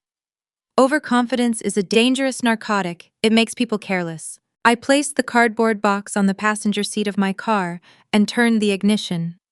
I had successfully retrieved the physical heirlooms. The only variable missing from my risk model was the exact logistical schedule. I knew the closing was happening next week, but I needed the precise date, time, and location of the execution. If Jessica and Victoria believed I was completely neutralized, they would stop guarding their communications. The tension in my family had evaporated, leaving behind reckless celebration. Drunk on their impending wealth and blinded by their own arrogance, someone in my family was bound to make a logistical mistake. I drove back to my corporate apartment, ready to monitor my mobile phone. The final piece of the puzzle was coming, and I just had to wait for them to drop it into my hands. The transition from observation to action requires a specific catalyst. For 3 days, I sat in the beige corporate apartment, monitoring the digital footprint of my family. I analyzed their social media updates and cataloged their reckless spending. The Texas heat baked the city outside my window, while the air conditioning inside maintained a sterile 68 degrees. It was Friday afternoon. The weekend was approaching, and I still lacked the precise logistical coordinates of their fraudulent real estate transaction. Then my mobile phone vibrated against the glass dining table. It was a standard electronic chime. The notification banner displayed a group message containing 5 recipients. I did not recognize 3 of the numbers. The 4th number belonged to my older sister, Jessica. I unlocked the screen and opened the text thread. Closing is the 18th at 10 in the morning at Capitol Title on Congress Avenue. Wire clears by noon. We start demolition on the spa by 2 in the afternoon. Have your crews ready. I stared at the glowing letters. The message was meant for her commercial contractors. She was coordinating the renovation schedule for the downtown medical spa. The arrogance radiating from the text was striking. She was instructing demolition crews to begin tearing down walls just hours after the scheduled property transfer. But the most fascinating element of the message was my inclusion in the recipient list. Jessica treated details with a chronic, profound negligence. During her brief failed stint running an interior design firm, she ordered $10,000 of raw synthetic fabric instead of imported silk because she refused to verify the vendor codes on the purchase order. Our parents quietly paid the supplier to avoid a lawsuit. My sister relied on digital autofill features the same way she relied on our parents to fund her delusions. She likely typed the first 3 letters of a contractor name into her phone. Perhaps an electrician named Eleanor, or a building company, starting with the same alphabet sequence. The software suggested my contact profile, and she tapped the screen without verifying the recipient. Her carelessness had just handed me the final variable of the equation. The 18th. That was Monday. 3 days away. 10 in the morning. Capitol Title on Congress Avenue. They had scheduled the execution. My father Richard would sit in a plush conference room and attempt to sign away my grandfather's legacy. My mother Victoria would smile and play the role of the benevolent matriarch. Jessica would wait for the escrow officer to release the remaining $2.5 million so she could pay her demolition crews. I took a digital capture of the text message. I opened a new communication window and forwarded the image to Marcus Thorne. I added a single sentence below the photograph. We have the coordinates. Less than 1 minute later, my phone buzzed with his reply. I will clear my Monday morning schedule. We meet at my office on Sunday to review the sequence. The trap was locked. The timeline was set. I closed the messaging application and opened my corporate work portal. As an actuary, my professional life operates on predictability. I evaluate commercial risk models and present statistical outcomes to corporate executives. My firm values reliability above all other traits. I navigated to the Human Resources dashboard and submitted a request to take Monday off from work. My supervisor approved the request within 4 minutes. I had accumulated weeks of paid leave because I rarely stepped away from my desk. I earned my income through steady, relentless calculation. The contrast between my genuine career and my sister's performative entrepreneurship was sharp. Jessica posted photographs of herself signing commercial leases with stolen funds, calling herself a visionary. I was taking a single earned day off to dismantle her entire fraudulent existence. I closed the laptop and stood up from the glass table. The passive phase of the operation was over. The upcoming confrontation required physical preparation. You do not walk into a high-stakes legal ambush wearing casual attire. The title company conference room is a theater of authority. Every person at that table would wear expensive garments designed to project power and legitimacy. My parents would arrive cloaked in country club luxury to mask their deception. I needed armor of my own. I left the apartment and took the elevator down to the parking garage. I drove toward the financial district, navigating the late afternoon Austin traffic. I pulled up to a boutique dry cleaning service I utilized for important corporate events. The bell above the door chimed as I walked inside. The air smelled of warm starch and pressing steam. The proprietor, a quiet older man, retrieved my garment bag from the automated conveyor rack. I paid the invoice and carried the heavy plastic covering back to my vehicle. Inside the bag hung a tailored navy blue suit. The wool was structured sharp and unyielding. It was the exact suit I wore when presenting billion-dollar risk assessments to insurance executives. The dark color absorbed light rather than reflecting it. It was serious, deliberate clothing. It projected an image of a woman who dealt exclusively in facts and consequences. I drove back to the corporate apartment and hung the garment bag on the closet door. I unzipped the plastic carefully. The navy blazer held a perfect crease. The matching trousers hung flawlessly straight. I walked into the kitchen and retrieved a portable ironing board from the utility closet. I set it up in the center of the beige living room. I filled the iron reservoir with distilled water and plugged the cord into the wall outlet. I waited for the indicator light to signal the correct temperature. I pulled a pristine white cotton blouse from my travel luggage. I laid the fabric flat across the padded board. I pressed the hot metal plate against the collar. A sharp hiss of steam rose into the air. The physical act of pressing the fabric became a grounding ritual. With every slow glide of the iron, I smoothed out the wrinkles of the past decade.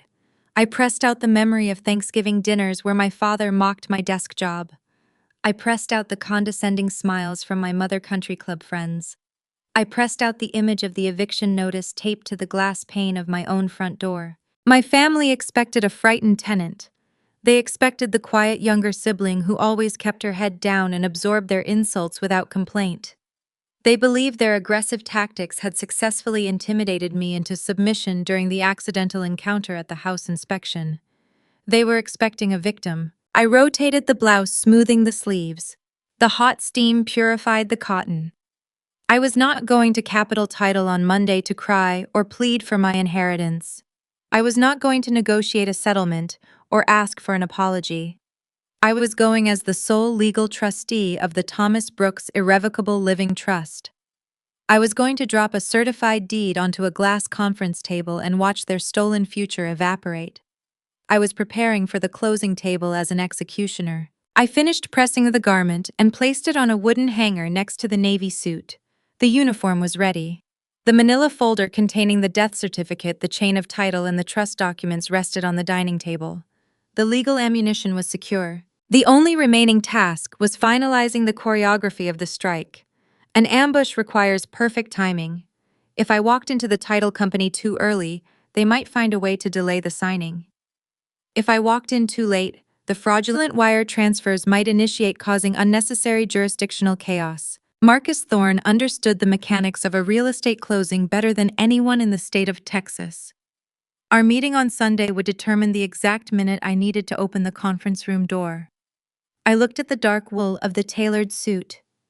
The weekend would pass slowly, but Monday morning was coming. The final consultation with my attorney was the last step before the trap snapped shut. Sunday morning in downtown Austin carries a specific kind of stillness. The state government buildings cast long shadows over the empty concrete sidewalks. The weekday crowds of lobbyists and politicians are gone, leaving behind a quiet canyon of glass and limestone. I parked my sedan in the underground structure beneath the law firm. The elevator ride to the fourth floor was silent. I stepped into the reception area of Thorne & Associates. The suite smelled of lemon oil, polished leather, and bound paper. It was a space designed for serious matters. Marcus was waiting for me. He wore a crisp gray suit without a tie, indicating it was the weekend, but maintaining his baseline standard of professionalism. He guided me into his private office and closed the heavy oak door. His office was lined with dark mahogany bookshelves. The morning light filtered through the blinds, casting sharp lines across his expansive desk. I took a seat in one of the leather guest chairs. I placed my manila folder on the polished wood surface between us. "We need to review the choreography for tomorrow morning," Marcus began. He opened a leather-bound legal pad and uncapped his fountain pen. "A real estate closing is a theatrical production. Everyone has a specific mark to hit. We need to ensure your parents hit theirs before the curtain drops." I folded my hands in my lap. "Walk me through the timeline," I said. "The meeting at Capital Title is scheduled for 10 in the morning," Marcus explained. In a standard cash transaction, the buyer and the seller often sit in the same conference room. The escrow officer will control the flow of paper. They usually begin with the buyer. Julian Reed will sign his closing disclosures and authorize the final release of the $2.5 million wire transfer from his California bank. Marcus drew a neat horizontal line on his notepad. Once the buyer completes his portion, the escrow officer will slide the seller packet across the table to your father. Richard will have to sign several binding documents. He will sign a warranty deed attempting to convey the property title to Mr. Reed. But more importantly, he will sign an affidavit of title. I recognize the term from my corporate auditing background. The affidavit is a sworn statement, I noted. Correct, Marcus said. It is a legally binding oath. By signing the affidavit, your father swears under penalty of perjury that he owns the property free and clear. He swears there are no hidden trusts, no unrecorded deeds, and no other parties with a claim to the estate. We cannot interrupt the meeting before he holds the pen. If we stop him in the lobby, he can claim a misunderstanding. If we wait until he signs the affidavit, he commits perjury in front of a licensed notary and a corporate attorney. So I wait until 10 o'clock and 4 minutes, I verified. 10 o'clock and 4 minutes. Marcus confirmed. That gives them enough time for the initial handshakes and the opening signatures. It places the fraudulent documents directly on the glass table. Then you walk into the room and present the recorded trust. The mechanics of the ambush were flawless. But Marcus stopped writing. He placed his pen on the desk and looked at me. His expression shifted from tactical advisor to grim messenger. There is a new variable, Eleanor, he said softly. His voice carried the weight of impending devastation. I spent Friday afternoon running a quiet background trace on Brooks Legacy Holdings, the shell company your father created to catch the initial $200,000 deposit. I kept my posture rigid. I know they spent the money, Marcus. Jessica used it to sign a commercial lease for her medical spa and purchase aesthetic laser equipment. Marcus leaned forward, resting his forearms on the mahogany desk. I know she bought laser equipment, Eleanor. The problem for your family is where she bought it. High-grade fractional lasers are not manufactured in Texas. Jessica wired the funds to a specialized medical distributor located in Nevada. The implication of that single geographic detail struck me like a physical blow. State lines, I whispered. Marcus nodded slowly. When your father accepted a deposit for a fraudulent real estate deal, he committed state-level theft by deception. But when your sister routed those stolen funds across state borders using electronic banking networks, the jurisdiction shifted. He tapped his index finger against the legal pad for emphasis. It is no longer a local civil dispute. It is a violation of Title 18 United States Code Section 1343, Federal Wire Fraud. The Federal Bureau of Investigation handles those inquiries. The penalties are not fines or community service. The penalties involve federal indictments, asset forfeiture, and prison sentences, measured in years. I looked at the mahogany paneling of the office.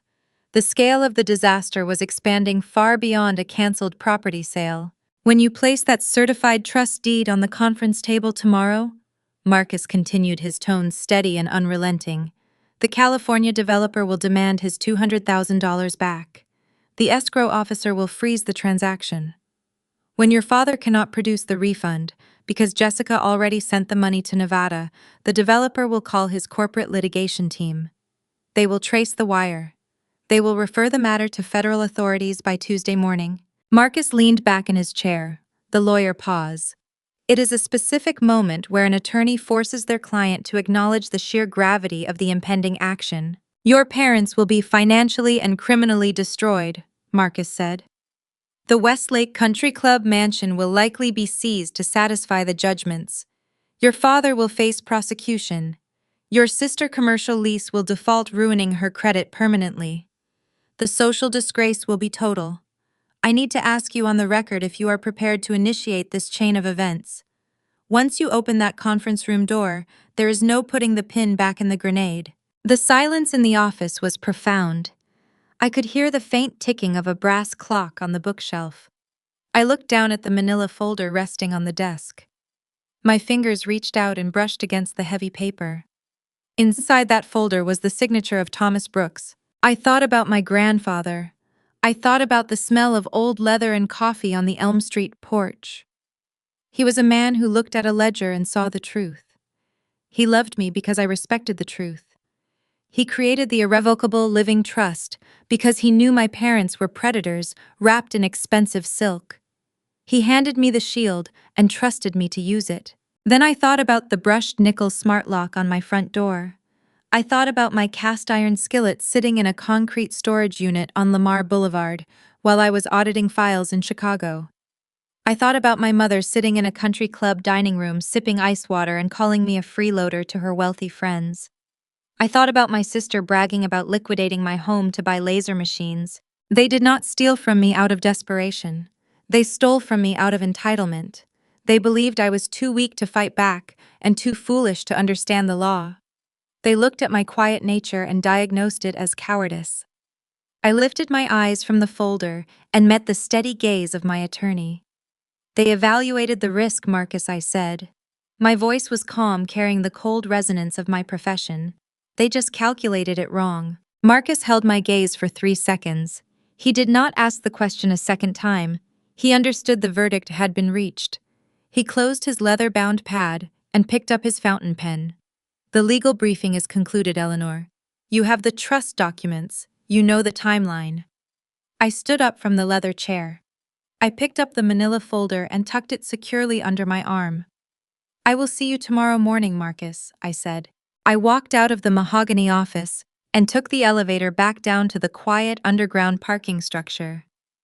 The Texas heat was waiting for me outside, but inside the sedan, the air was cool and controlled. I drove back to my beige apartment. I checked the navy suit hanging on the closet door. I checked the pristine white blouse. The actuary's silence was over. The observation phase was complete. The variables were locked, the math was verified, and the probability of their ruin was 100%. The only thing left to do was wake up, get dressed, and walk into Capital Title. The final collision was waiting just over the horizon. November 18th arrived with a crisp chill in the Austin air, marking a sudden shift in the Texas weather. The morning sky was a pale, cloudless blue stretching over the downtown skyline.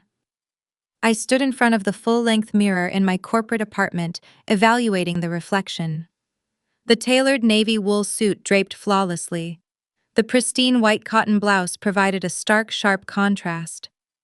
I tied my dark hair back into a severe, neat knot at the base of my neck. I wore no jewelry. I carried only my leather briefcase. I did not look like a disgraced daughter or an evicted tenant. I looked like an auditor arriving to dismantle a corrupt enterprise. I left the apartment at 9 in the morning, giving myself ample time to navigate the Monday commuter traffic. Capital Title and Escrow occupied the 20th floor of a sleek glass and steel high-rise on Congress Avenue. The building was a monument to corporate wealth, featuring a lobby paved in imported Italian marble and a security desk flanked by brushed aluminum turnstiles. I parked my sedan in the subterranean garage, retrieved the manila folder from my briefcase, and walked toward the elevators. The heavy stock paper of the folder felt substantial against my palm. The elevator ascended smoothly, carrying me upward in silence. The doors parted at the 20th floor, revealing the reception area of the title agency. The space was designed to project transparency and prestige. Floor-to-ceiling windows offered a panoramic view of the state capitol building. The interior walls dividing the various conference rooms were constructed of thick, soundproof glass, with a single frosted band running across the middle for partial privacy. I approached the receptionist desk. A young woman wearing a headset looked up and offered a polite, professional smile. "Can I help you find a specific meeting room?" she asked. "I am here for the Brooks and Reed closing." I replied, my voice low and even. "I am joining the cellar party." She tapped a few keys on her sleek keyboard. "Conference room B," she directed, pointing down the wide, carpeted hallway. "They just started. You can go right in." I thanked her, but I did not walk directly to the door. An actuary knows that entering a volatile environment without first assessing the current variables is a critical error.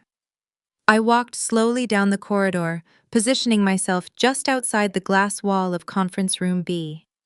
The frosted band obscured their faces when they sat down, but I could see the full table through the clear glass above and below the privacy strip. The scene inside the room unfolded exactly as Marcus Thorne had predicted. An expansive oval table dominated the space constructed of polished glass and polished chrome. Seated on the far side facing the door was Julian Reed. The California tech developer wore a dark, expensive turtleneck and a restless expression. Beside him sat a man who radiated predatory efficiency, the corporate litigator. He wore a bespoke charcoal suit and gold-rimmed spectacles. He reviewed the documents in front of him with rapid calculating eye movements. This was a man who charged $1,000 an hour to protect wealth. On the near side of the table sat my family. My father Richard sat in the center seat, projecting an aura of unearned confidence. He wore a crisp, tailored suit and a silk tie adjusting his French cuffs with practiced ease. My mother Victoria sat to his left, radiating smug satisfaction. Her posture was rigidly perfect, adorned in pearls and a pale cashmere blazer. Jessica sat on his right, holding her mobile phone beneath the table edge, likely counting the minutes until she could authorize her demolition crews to tear apart her leased commercial space. At the head of the oval table, an escrow officer in a conservative gray dress organized thick stacks of legal-sized paper. She slid a clipped packet across the glass surface toward Julian Reed. The California developer picked up a heavy silver pen and began signing the buyer disclosures. He was authorizing the release of his $2.5 million wire transfer. I checked my wristwatch. It was 10 o'clock and 2 minutes. The escrow officer collected the signed packet from Julian. She then turned her attention to my father. She placed a new stack of documents directly in front of Richard. I watched her tap her index finger against the top page, indicating where he needed to sign. This was the warranty deed, the document attempting to convey the property title. Richard picked up his own pen. He smiled broadly at Julian, exchanging a pleasantry that the soundproof glass muted. He signed the first page. He flipped to the second page and signed again. I kept my eyes fixed on the sweeping second hand of my watch. 10 o'clock and 3 minutes. The escrow officer produced a single sheet of heavy blue paper. She placed it deliberately in front of my father. I knew exactly what that document was. The affidavit of title. The sworn legal oath under penalty of perjury, declaring that Richard Brooks owned the historic Craftsman on Elm Street, free and clear without any hidden trusts or competing claims. Richard leaned forward, resting his forearms on the glass table. He positioned the tip of his pen over the signature line. He did not hesitate. He did not possess the intellectual capacity to doubt his own actions. He signed his name with a grand, sweeping flourish. He had just committed perjury in front of a licensed notary. He had just attempted to execute a fraudulent real estate transfer to cover the stolen $200,000 deposit. His daughter routed across state lines. The trap was officially closed. It was 10 o'clock and 4 minutes. I grasped the heavy brushed steel handle of the conference room door. I pulled it open. The hinges operated in absolute silence, but the shift in the air pressure drew immediate attention. The low hum of the building ventilation system became the only sound in the room. The polite corporate chatter died instantly. I stepped onto the plush carpet, holding the manila folder at my side. The temperature in the room seemed to plummet. The physical reaction from my family was immediate and visceral. Richard froze. His silver pen hovered an inch above the blue affidavit, his mouth opening slightly as his brain struggled to process my presence in a space where I did not belong. Jessica dropped her mobile phone. The device clattered loudly against the glass table, breaking the heavy silence. She stared at me with wide, unblinking eyes, the color draining from her cheeks. Victoria reacted with the aggressive instinct of a cornered predator. She stood up so abruptly her heavy leather chair scraped backward against the carpet. The performative country club smile shattered, leaving behind a mask of sheer panic and sharp anger. Her hands gripped the edge of the glass table, her knuckles turning a pale ivory. "Eleanor, what are you doing here?" Victoria demanded. Her voice was shrill, echoing off the glass walls. She attempted to infuse her tone with maternal authority, but the underlying fear fractured the sound. "This is a private legal meeting. You need to leave right now." I did not raise my voice. I did not flinch. I did not even look at my mother. Acknowledging her demand would validate her assumed authority. It would reduce this moment to a domestic squabble. I was not there as a daughter seeking an apology. I was there as a fiduciary trustee executing a duty. I kept my gaze locked forward, ignoring my family entirely. I walked with measured, deliberate steps around the perimeter of the expansive table. The escrow officer watched me with quiet alarm. Julian Reed frowned, his posture stiffening as he sensed the sudden volatile shift in the transaction. I bypassed my father. I bypassed the escrow officer. I stopped directly across from the bespoke corporate litigator representing the California tech developer. The lawyer looked up at me through his gold-rimmed spectacles. His eyes were cold, calculating, and entirely devoid of emotion. He recognized a fellow technician. He noted the tailored navy suit, the composed posture, and the manila folder. He understood intuitively that I was not a confused relative wandering into the wrong room. I was an anomaly introducing new data into his clean transaction. I lifted the manila folder. I placed it gently and precisely onto the glass table, directly in front of the corporate litigator. The heavy paper made a soft, definitive thud against the hard surface. I pulled my hand back and stood perfectly still, waiting for the professional adjudicator to open the record of their ruin. The corporate litigator, representing Julian Reed, did not immediately reach for the heavy manila envelope resting on the polished glass table. He remained perfectly motionless, assessing my unannounced arrival. In the high-stakes of commercial real estate, litigation, spontaneous interruptions usually involve desperate creditors or hysterical relatives demanding a sudden payout. I presented neither of those profiles. I stood near the edge of the conference table, with my shoulders squared and my hands resting loosely at my sides. My tailored navy wool suit projected an air of strict authority. My silence projected an unshakable certainty. The attorney recognized a fellow technician. He noted the precise alignment of my posture and the deliberate placement of the physical documents. He understood intuitively that I was not a chaotic variable seeking attention. I was a calculated risk arriving exactly on schedule. My father Richard finally recovered from the initial paralysis of my entry. He attempted to deploy his usual country club charm to neutralize the mounting tension. He let out a loud, patronizing chuckle that bounced awkwardly against the thick, soundproof walls of the room.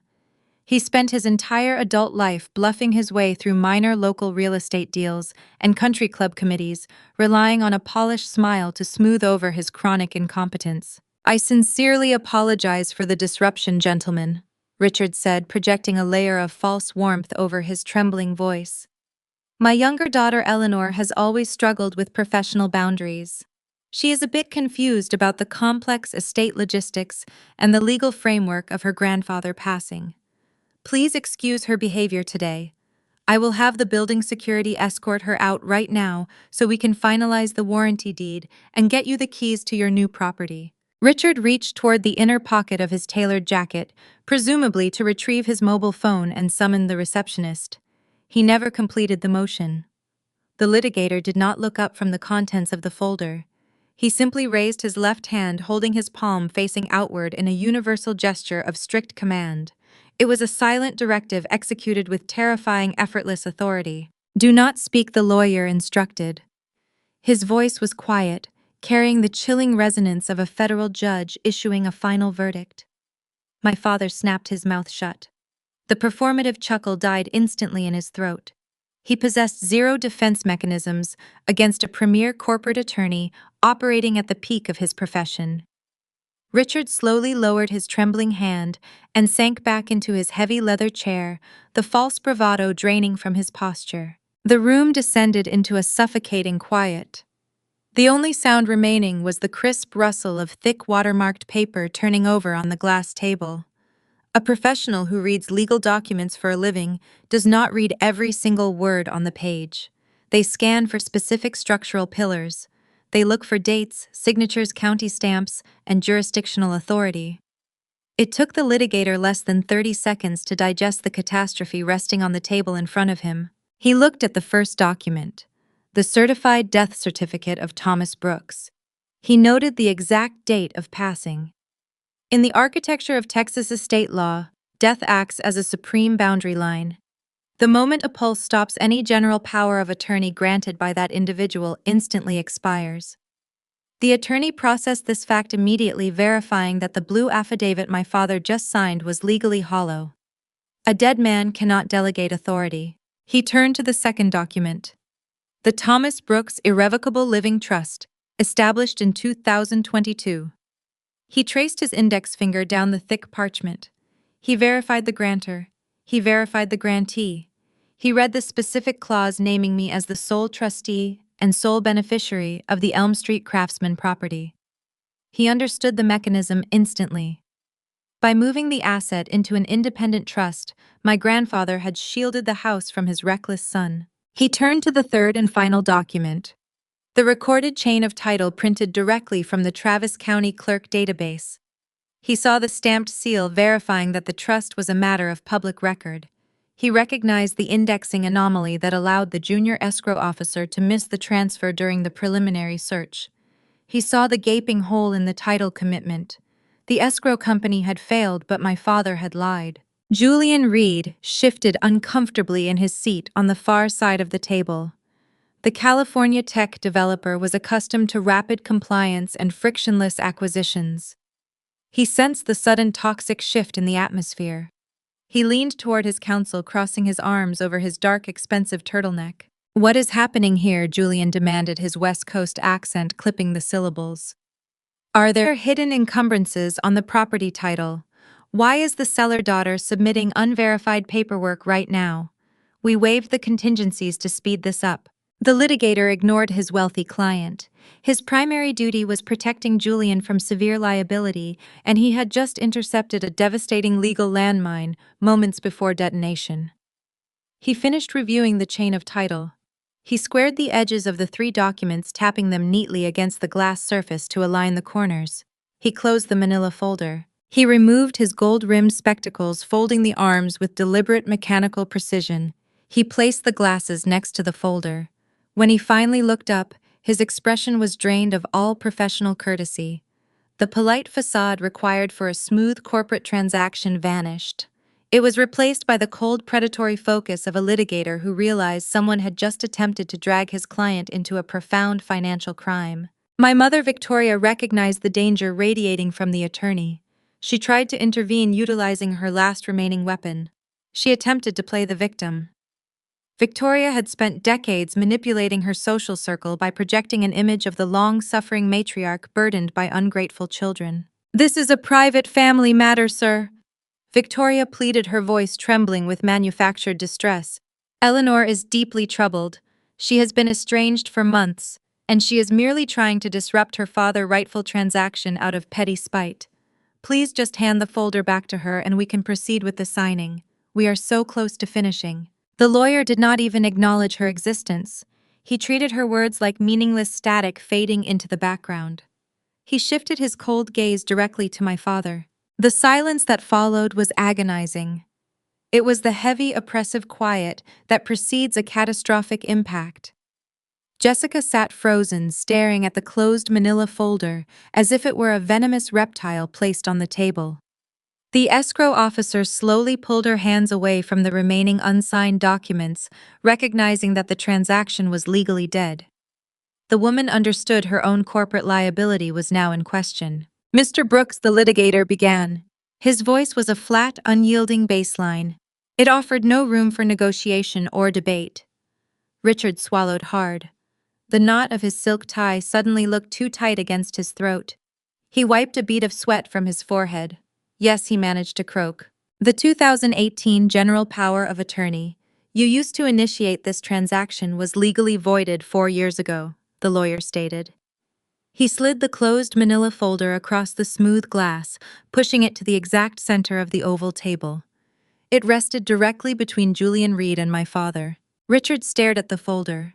The color drained from his face, leaving a pale, sickly complexion. He opened his mouth, but no sound emerged.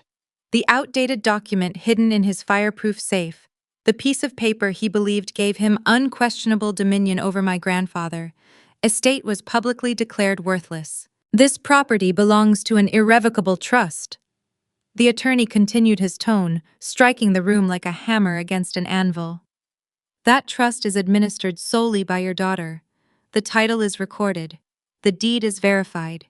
You possess zero legal authority to convey this asset. Victoria let out a sharp, ragged gasp. She pressed both hands over her mouth. Her eyes darted wildly toward me, seeking a retraction, a sign of mercy, or a sudden admission that this was all a cruel practical joke.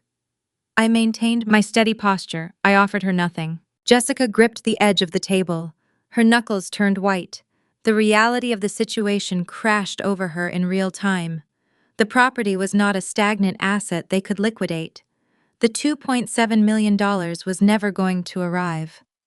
The commercial lease she signed for her downtown medical spa, the fractional laser machines she ordered from Nevada, all of it was funded by a stolen deposit she could never repay. Julian Reed leaned back in his chair. His face darkened with sudden sharp realization. He looked at my father with profound disgust. He understood that he had waived his contingencies and wired a six-figure cash deposit to a man who was running a sophisticated scam. The corporate litigator leaned forward, resting his forearms on the glass table. He locked his cold eyes onto my father's shrinking, terrified form. He delivered the final killing blow with surgical precision. Why are you attempting to sell a house you do not own? The question hung in the chilled air of Conference Room B. It was not a request for clarification. It was a formal accusation of fraud, delivered on the record in front of witnesses. It dismantled my parents' entire false reality in a single devastating sentence. The illusion shattered, sending jagged pieces of their fabricated wealth cascading to the floor. The table was set and I had just cleared it. The question from this corporate litigator hung in the chilled air of Conference Room B. Richard Brooks opened his mouth, but the polished vocabulary he relied on for decades failed to materialize. He looked at the closed manila folder, then at the escrow officer, then finally at the California tech developer. A thin sheen of perspiration formed on his forehead, catching the harsh fluorescent light above the table. He attempted to loosen his silk tie.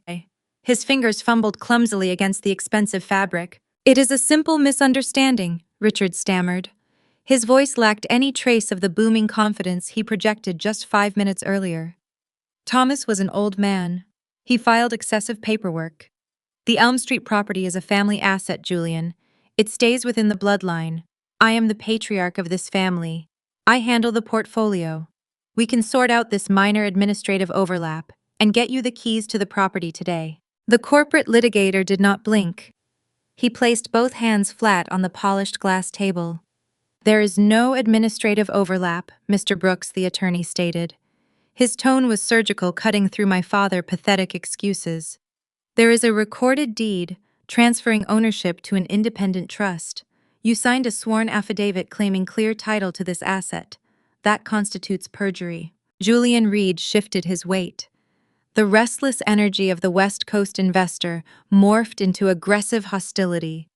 He leaned over the polished glass surface, glaring at my father. Julian built his fortune recognizing bad investments and cutting his losses swiftly. He recognized a sinking ship. "I do not care about your family dynamics," Richard Julian growled. His voice vibrated with constrained rage. "I waived my contingencies to facilitate a rapid closing. I wired a $200,000 earnest money deposit directly into your holding company at your specific request. You lied about your ownership status. This deal is dead. I want my funds returned immediately. Initiate the wire reversal right now." The demand for the $200,000 struck the far side of the table like a physical shockwave. Jessica let out a small, choked sound. She reached down and retrieved her mobile phone from the carpet where she dropped it moments ago. Her manicured fingers hovered over the cracked screen. She looked at the digital display. She saw the electronic receipts from the Nevada medical supply distributor. She saw the executed commercial lease for the downtown wellness center. The financial reality of her situation crystallized in her mind. A commercial lease requires a personal guarantor. She had signed the documents guaranteeing the monthly payments. The laser machines were already in transit across state lines. The money was gone. Every single dollar of the earnest deposit had been routed out of Brooks' legacy holdings and scattered into the accounts of vendors who would never issue a refund. "We cannot reverse the wire," Jessica whispered. Her voice was hollow, devoid of the arrogant pitch she used during our phone call 3 days ago. Her face turned a sickly shade of gray. "The money is spent, Dad. The vendors already processed the invoices. We spent it all on Thursday." Julian Reed slammed his open palm against the glass conference table. The loud crack caused the escrow officer to jump in her seat and pull her ledger away from the center of the desk. "You spent my deposit," Julian shouted, the restrained hostility exploding into overt fury. "You took a six-figure escrow payment intended for a real estate transaction, and you spent it before the closing date. That is theft." Victoria Brooks began to hyperventilate. The matriarch who spent her life cultivating an image of serene superiority crumbled under the weight of impending ruin. Her breathing became shallow and rapid. The heavy pearl necklace rested against her chest, rising and falling erratically. She looked at Julian's furious face, then at the cold, calculating eyes of his corporate lawyer. She realized the country club charm could not save her from a federal felony. Victoria scrambled out of her leather chair. She rounded the edge of the glass table and rushed toward me. She reached out with trembling hands, attempting to grasp my forearm. I took a single measured step backward, denying her the physical contact. She stumbled slightly, her expensive heels catching on the plush carpet. "Eleanor, you have to fix this," Victoria begged. Tears streamed down her face, ruining her meticulous makeup. Her voice was frantic, laced with a desperate bargaining tone. "You are the trustee. You have the power to authorize the sale. Just sign the warranty deed. If you sign the paper, the transaction goes through. Mr. Reed gets the house and we can sort out the money later. Please, Eleanor, be a good daughter. Save your family." I looked down at the woman who had packed my cast-iron skillet into a cardboard box and banished my life to a concrete storage unit. I looked at the mother who sat in a country club dining room and called me a freeloader to impress her wealthy friends. She was asking me to validate their fraud. She was begging me to surrender my grandfather's legacy to save her from the consequences of her own unbridled greed. I maintained my posture. I kept my breathing slow and even.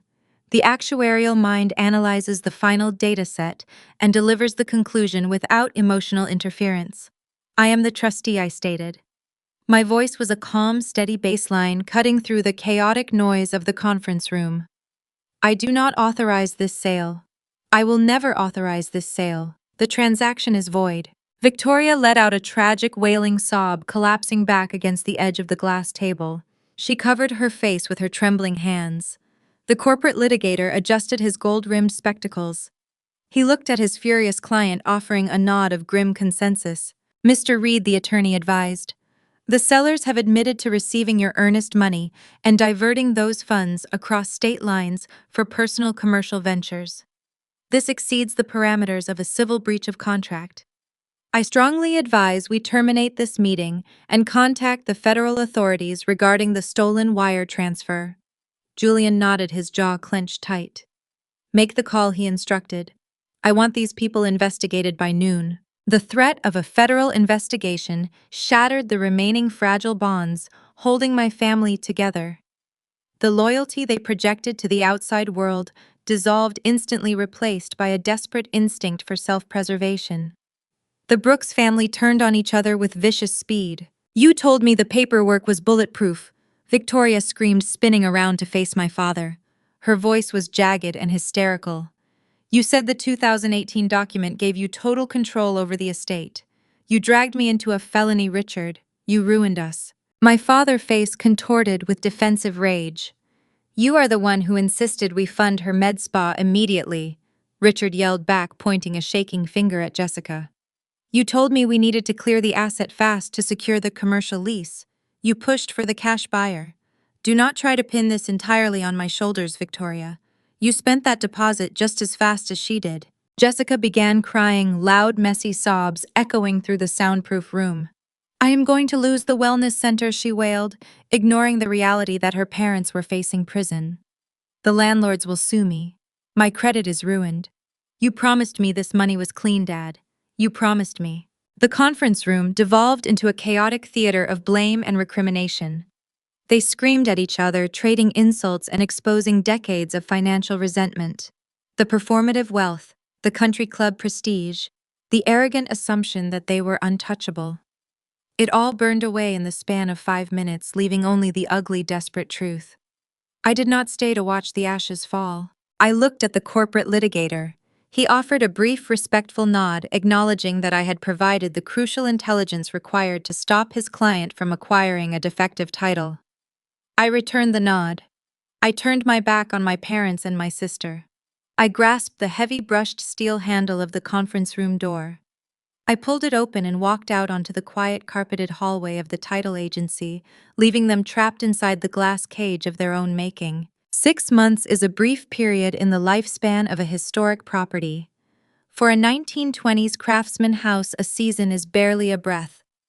But in the architecture of human consequence, half a year provides ample time to level an entire dynasty. The American justice system operates with a deliberate grinding friction until it identifies a wealthy target attempting to evade consequence. Then it moves with terrifying velocity. Julian Reed did not offer empty threats in the title company conference room. His corporate litigator returned to California and unleashed a synchronized legal assault. The attorney filed a civil suit in Travis County Court demanding punitive damages while simultaneously forwarding the specific wire transfer receipts to the federal prosecutor office. My parents faced a grim binary outcome. They could risk a federal indictment for routing stolen real estate deposits across state lines, which carried a mandatory minimum prison sentence. Or they could make the California investor whole within a 90-day window. The federal authorities offered a quiet settlement agreement in exchange for immediate full restitution and the coverage of exorbitant legal fees. My father, Richard, attempted to leverage his remaining social capital. He called the men he drank expensive scotch with at the country club. He asked for bridge loans and silent partnerships. His phone calls went unanswered. When you build a network on the illusion of prosperity, the network evaporates the moment the illusion shatters. His peers sensed the impending indictment and severed all ties. To avoid wearing a prison uniform, Richard and Victoria were forced into a desperate financial corner. They liquidated their sheltered retirement portfolios, absorbing devastating early withdrawal penalties and brutal tax liabilities. The drained accounts were still insufficient to cover the debt. They had to list the Westlake mansion. They called Brenda Sterling, hoping she would handle the sale. Brenda declined to return their messages. She wanted nothing to do with clients who lied on sworn affidavits and nearly cost her a broker license. My parents sold the mansion at a steep, humiliating discount to a cash investor just to satisfy the looming federal deadline. Today, Richard and Victoria rent a cramped 2-bedroom apartment in a distant northern suburb. My mother drives a 10-year-old sedan with fading paint. She no longer attends charity galas. She no longer purchases designer silk blouses. The high society circle in Austin is an unforgiving ecosystem. The details of the aborted closing at Capital Title leaked through the gossip network within days. The wealthy neighbors who once nodded sympathetically at my supposed freeloading now whispered openly about the wire fraud. Victoria was quietly removed from her philanthropic committees. The social exile was swift and surgical. They became pariahs in the only world they ever valued. Jessica experienced a different category of devastation. The commercial real estate market in downtown Austin does not forgive broken leases or empty promises. Because my parents drained their final resources to keep themselves out of a federal penitentiary, they had nothing left to rescue their favorite daughter. Jessica missed her very first scheduled rent payment on the wellness sanctuary. The landlords initiated rapid eviction proceedings before the drywall was even painted. The Nevada medical distributor sent relentless collection agents to repossess the fractional laser machines. Because Jessica was named as the primary individual guarantor on all the vendor contracts, the corporate judgments fell squarely onto her shoulders. The resulting financial judgments crushed her credit profile. She cannot secure a loan for a reliable vehicle, let alone seed funding for a new luxury venture. The golden child was handed the bill for her own unearned entitlement, and she possessed no currency to pay it. She currently works as a front desk receptionist at a generic suburban tanning salon. She checks clients into ultraviolet booths for an hourly wage. She does not post videos on social media anymore. The digital bragging ceased the moment the stolen money vanished. I watched the fallout from a safe, deliberate distance. I kept my beige corporate apartment through the winter, letting the legal fires burn themselves down to ash. I utilized Marcus Thorne to file the necessary injunctions formally severing my father from any residual claims to the estate. We worked with the county clerk to update the indexing parameters, ensuring the property title reflected the correct legal ownership without any remaining bureaucratic blind spots. The Thomas Brooks Irrevocable Living Trust was now an impenetrable fortress on the public record. By early spring, the air in Texas began to warm again. The bluebonnets bloomed along the highways, signaling a new season. I requested a few days of personal leave from my actuarial firm. I hired a professional moving company to transport my boxes from the concrete storage unit on Lamar Boulevard back to Elm Street. Walking into the Craftsman home felt different this time. The staging furniture was gone. The sterile white sofas, the fragile glass tables, and the transparent acrylic chairs had been returned to the rental agency by a furious broker. The house was empty, waiting to be filled with genuine history again. I unpacked my cast iron skillet and placed it on the stove. I unpacked my grandfather's heavy oak dining table, returning it to the exact spot in the kitchen where we used to review tax appraisals. I restored the soul of the property piece by piece. My final task was the front door. I walked onto the porch holding a heavy steel screwdriver. I unfastened the screws holding the brushed nickel smart lock in place. I pulled the electronic mechanism out of the wood and dropped it into a plastic trash bag. I replaced it with a heavy traditional deadbolt cast from solid unyielding brass. I slid the new key into the cylinder and turned it. The mechanism engaged with a deep, satisfying click. The house was secure. The perimeter was established. The predators were locked out permanently. I walked back into the primary bedroom and retrieved the faded velvet pouch. I carried it out to the wide wooden porch. I sat on the porch swing, feeling the gentle Texas breeze rustle the thick magnolia leaves. I opened the drawer and poured the contents into my hand. The heavy silver coins clinked softly against the casing of my grandfather's vintage pocket watch. I traced the tarnished silver with my thumb. Thomas Brooks was a man who looked at a ledger and saw the truth. He knew that performative wealth was fragile, but quiet competence was unbreakable. He handed me the tools to protect myself, and he trusted me to use them when the time arrived. I poured a cup of black coffee and rested it on the wooden railing. The neighborhood woke up around. A lawn mower hummed a few houses down. The cicadas buzzed in the ancient oak trees. The morning was peaceful, devoid of manufactured drama or country club lies. My parents thought they could erase me. They thought my quiet nature was a symptom of weakness. They assumed a daughter who balanced risk models for a living would simply fold under the pressure of their arrogance. They never understood that an actuary does not fear a crisis. An actuary simply calculates the variables, lets the adversary make the fatal error, and waits for the mathematics to balance the ledger. The scale was balanced now. The theft was thwarted. The consequence was delivered. I took a slow sip of the dark coffee, enjoying the serene quiet of my own property. In the end, the loudest voices in the room surrendered to the silent weight of a certified deed. Paperwork and dignity got the last word.